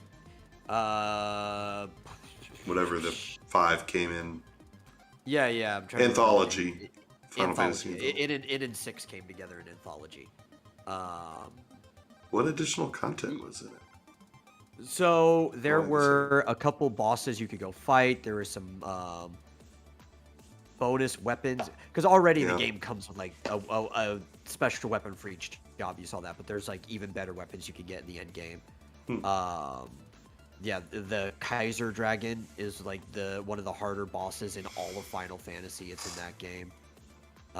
There's bonus endgame content for it, and you can continue playing it even after the boss because of that. Especially like, I didn't feel like leveling up all the jobs now, but now that I beat the final boss, let me go level up all the jobs. Was And, it there's included? this harder boss. Was it There's also a harder included? version of X-Death, I think. Okay. Was that extra stuff in Final Fantasy V Advance? Yeah, because Advance is just a version of... You should be in the end of the manual. Yeah. It's just the same thing as the Anthology version, just reported for Game Boy Advance. Yeah, there's a Omega reason and why. Shinryu and Secret Shinryu, Dungeons. that's what they call it now. Yeah. Neat. Omega and Shinryu, those Well, I regions. can tell you almost certainly it does not include They're that. not in it. No, because it's the original. It's the original version, just remastered in pixel form. I am This curious is to my problem. We know. were talking about it originally because, like, 4 is my favorite game, and I specifically like the PlayStation Advance version because the entire bonus lunar dungeon that gives every character whose arc never finished closure. So like even Palam and Porum have closure to their character arc because they have a dungeon together where you just play with them. And they're solo dungeons. They're just the only ones that have anybody else because they're twins. But like Kane gets bonus closure.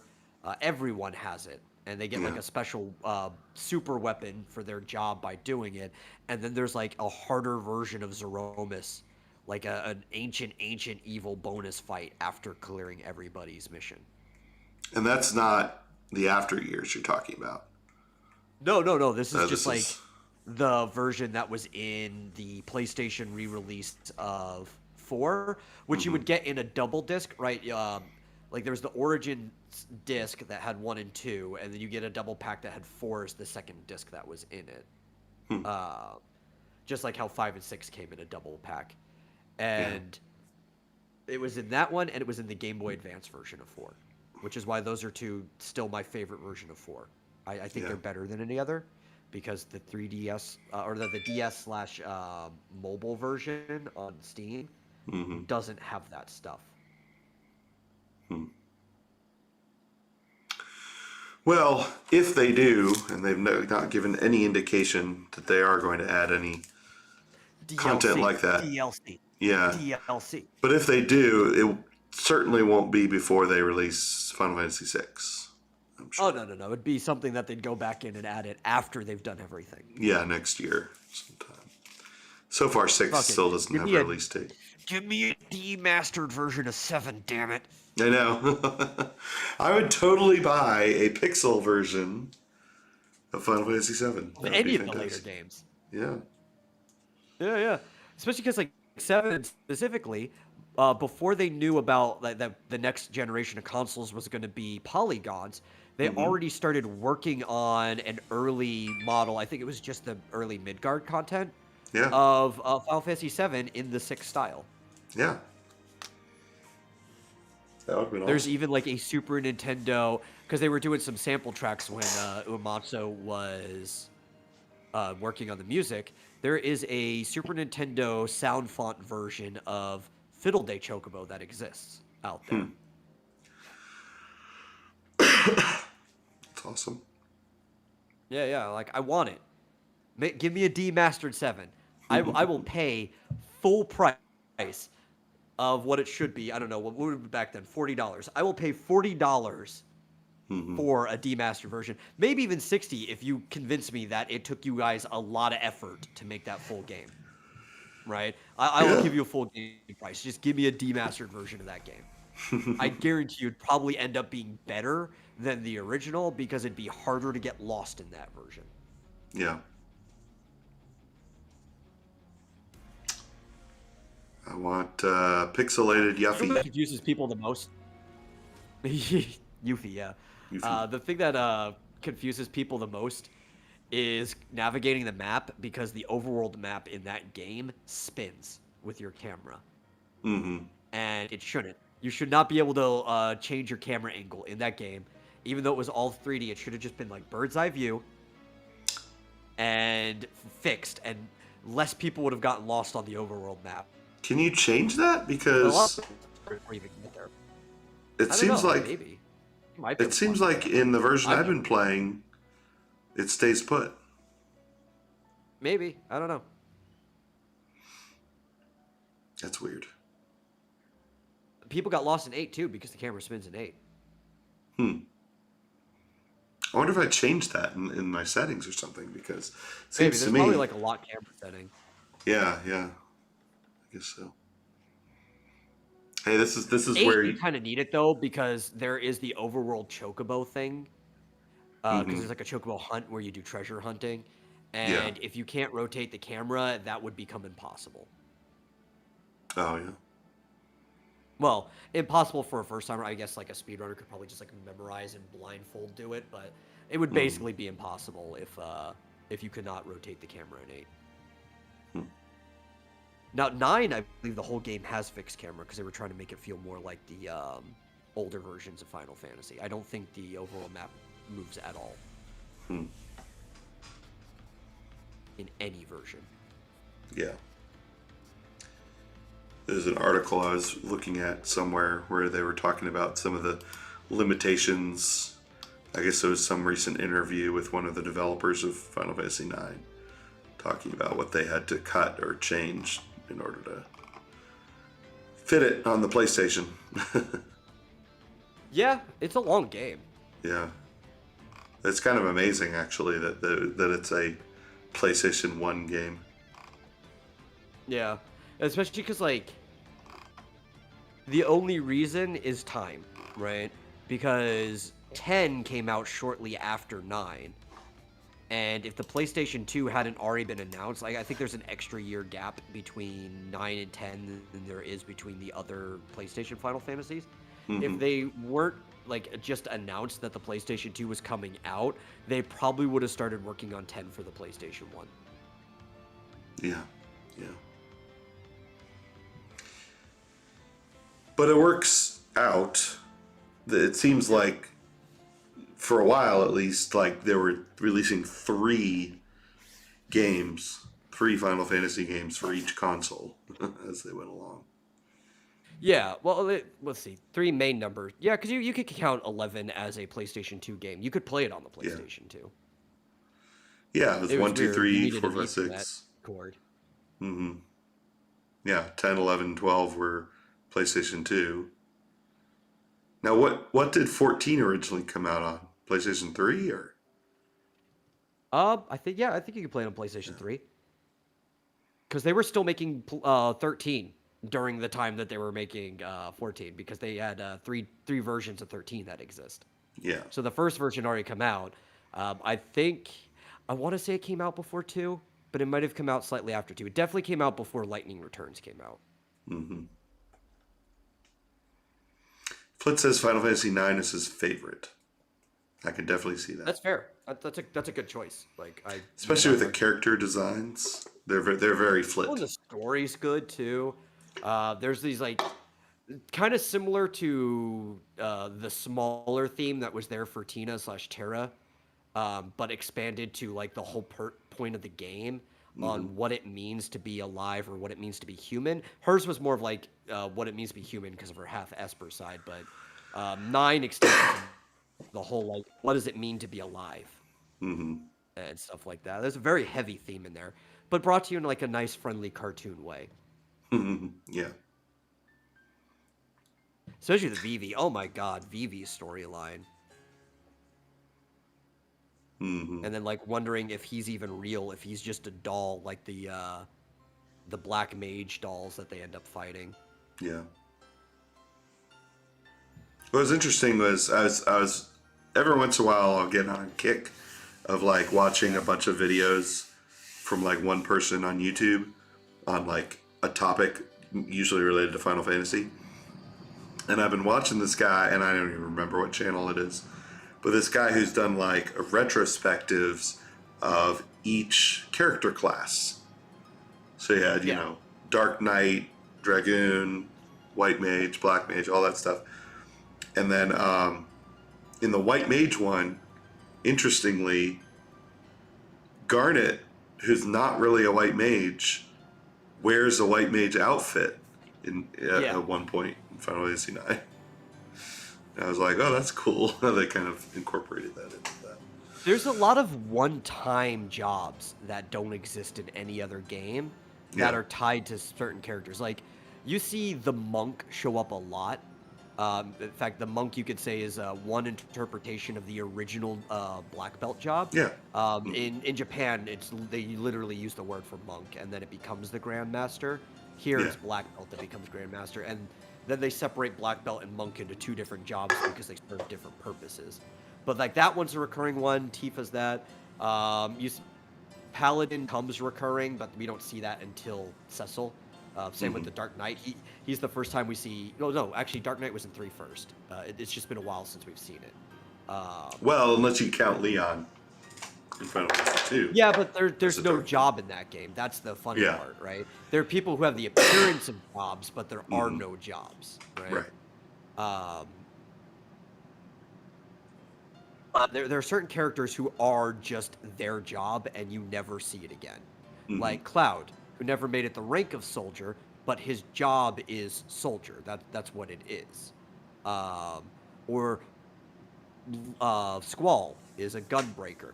We actually only Hmm. see this job for the first time ever again in 14, where they actually added gunbreaker as a tank job with a gunblade. But like Lightning isn't a gunbreaker. That's not what she's referred to in the game, even though she uses a gunblade and she has tanky stats at time. She's a legionnaire. She's actually a soldier of her own. They just gave her a different soldier name, so she's actually closer to Cloud's class than she is to frickin' Squall's. Yeah. And but the way that game works is that nobody is really a class. They have a designation, but they all have like different jobs that you can set to a tree. So they'll have like 3 jobs, and then you set like the what are they called? The paradigms, which would be a combination of all 3 persons' 3 jobs, and you switch between paradigms. So she's actually like a sentinel, and she's like this, and she's that. Like a medic, I think, is her healer job name. But there's just like a lot of jobs that'll show up in one game and never show up again. So you couldn't really even do like a retrospective of that job without just doing a character dive. That's all it would Yeah. be. Yeah, no, these particular videos are specifically jobs that reoccur. But what is Titus? What's his class? I'm trying to remember what they actually call it. Because he does use a large sword like Cloud, but he's not a soldier. Even his moves are different. I think he's actually just the Marauder class. Mm-hmm. He has like his own name, but functionally it has like all the same moves that the fighter has, like from the original Final Fantasy, and like that chain of classes. I think he's supposed to just be a fighter with a single sword. Mm-hmm. A lot of people like the soldier is a variant of the fighter class. According to Reddit, that's how you know it's true. Take it with a grain of salt. Well, one person says Titus is a rogue / time mage. That's interesting. Yeah. So this is why I think he's a fighter. Or a knight. You could say he's the knight class, but not how the way it looks later. The fighter and the knight in the original game, and even the way it shows up in many others, not only uses great swords, which Titus definitely uses a great sword, it also gets to learn some support magic, usually healing, like white magic, but his time magic could fall into that slot too. Yeah. Now, see, another person says paladin, but with time magic. Another person says mystic knight. Another person says warrior time mage. Yeah, I think he's just a fighter. I would just say he's a fighter with time mage instead of traditional healing. Yeah. Talk about a heavy story there. He has his own designation on the site. Like if you go to like where Final Fantasy talks about their characters, but there are certain ones where they'll have like a name for their job that it's just another name for a job that exists. Like the gun mage.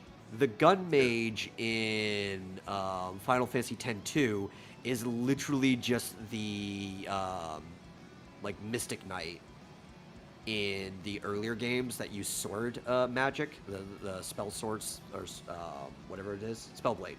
But instead of using Spellblade, it's guns. They use the abilities on their guns. That's the only difference.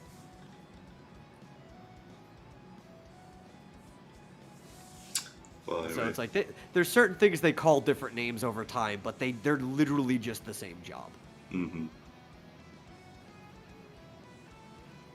Yeah, we'll talk about a heavy story there. He's not even real. No, he's a dream. He's not even his own dream though. I know. It's it's kind of like a what's his name? God, I'm trying to remember. Azathoth from Lovecraft, right?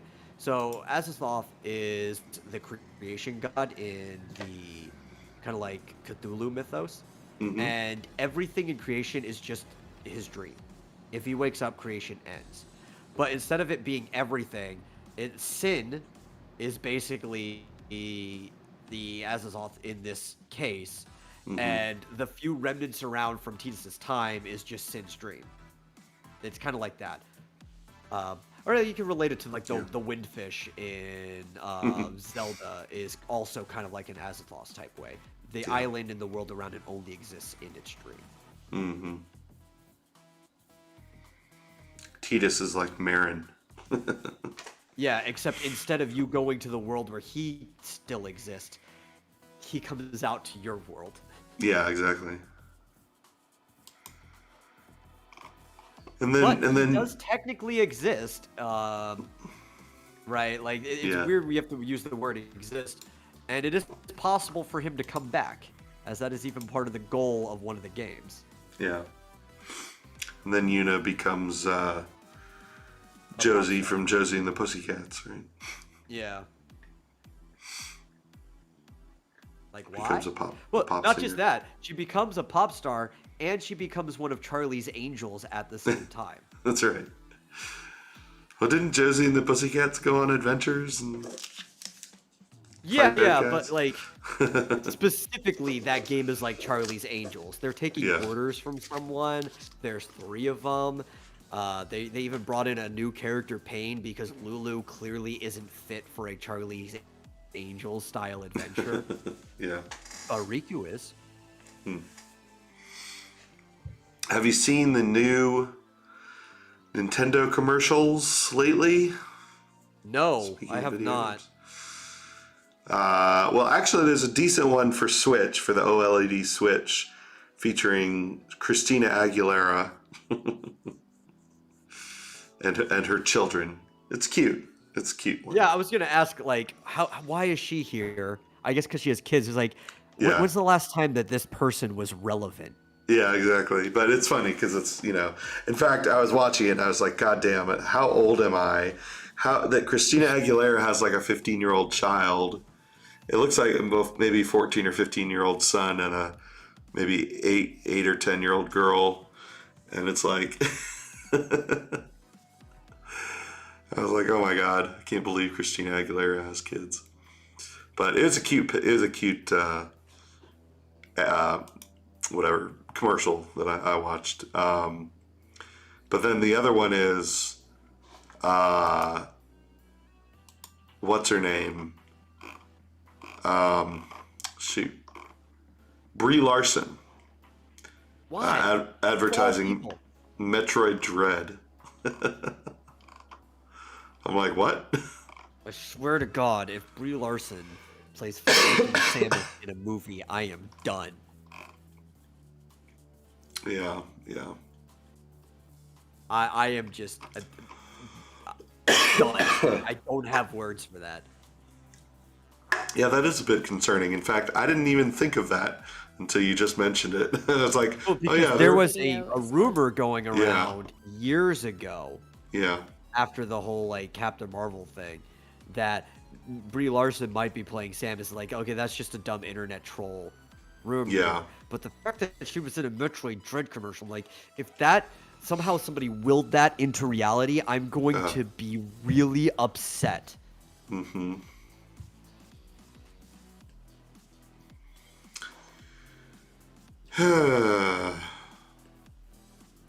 Yeah, it's basically her talking about how much she loves Samus. But at least the other commercial was cute. At least Samus knows how to smile. Yeah, exactly. Yeah, at least she can emote. Yeah.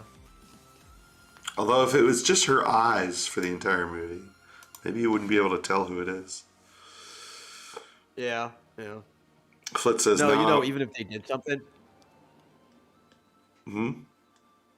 Oh, so even if they did that, they'd pull like a freaking Iron Man in his mask moment all the time, like where it shows like Robert Downey Jr.'s face inside there with the HUD pulled out in front of it. Yeah. They'd be doing stuff like that Oh, of throughout course. the whole movie. Yeah, well, that's kind of what they did in Other M, right? Yeah. Didn't they show that a lot? Well, they Well, also I did get that. Well, and Prime they for did that it matter. twice in Prime, right? Like in Yeah, the beginning, in any scene, sometimes you would see Samus. yeah. Flint says, now I kind of want to see Brie Larson cast as Samus just to see the subsequent Vomitorium Rage episode. Oh, dude, I would. Oof. I'd go off. Well, Chris Pratt is Mario and Garfield apparently. So, You know what's Stranger funny Things too has about happened. that? I know people who are upset about that casting, and it's not for the right reasons. Oh yeah, because people. They're upset because Chris Pratt is a moderately conservative. I mean, I wouldn't even call him that much, but he is a Christian who leans more on the conservative sides because of his Christian values, right?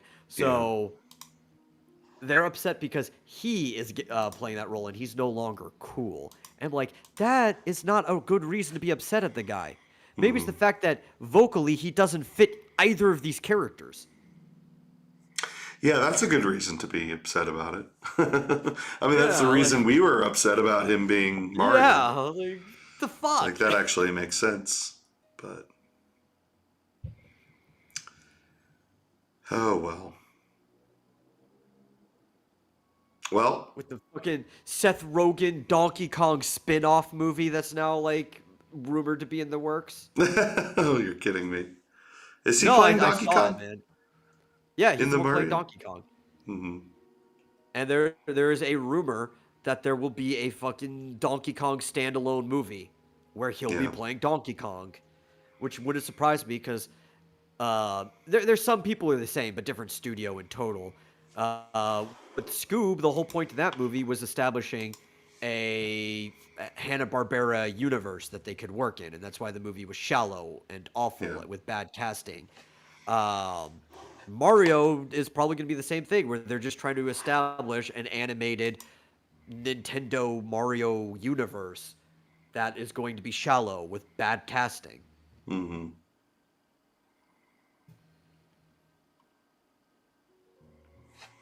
But what can I expect? As much as I like Nintendo games, if you actually look at them as a company, they're kind of like the Disney of Japan. Mm-hmm. What do you expect? And there's very few people there that care about the product and care about the consumer base. And one of the people who was there that cared about that got sick, left, and then died shortly after. Rest in peace, Iwata. You actually liked your audience. Yeah.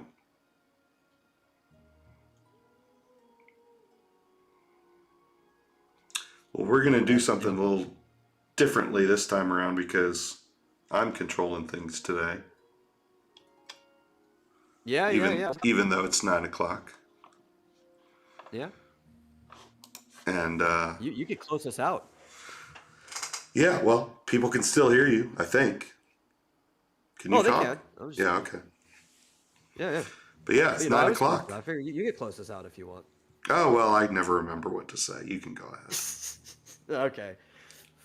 Well, thanks for watching, everyone. If you enjoy the show, please share it with somebody else who enjoys it. And if you really enjoy the show, consider giving a donation to streamlabs.com/vomitorium live. It really helps us out and pays for our monthly hosting fee.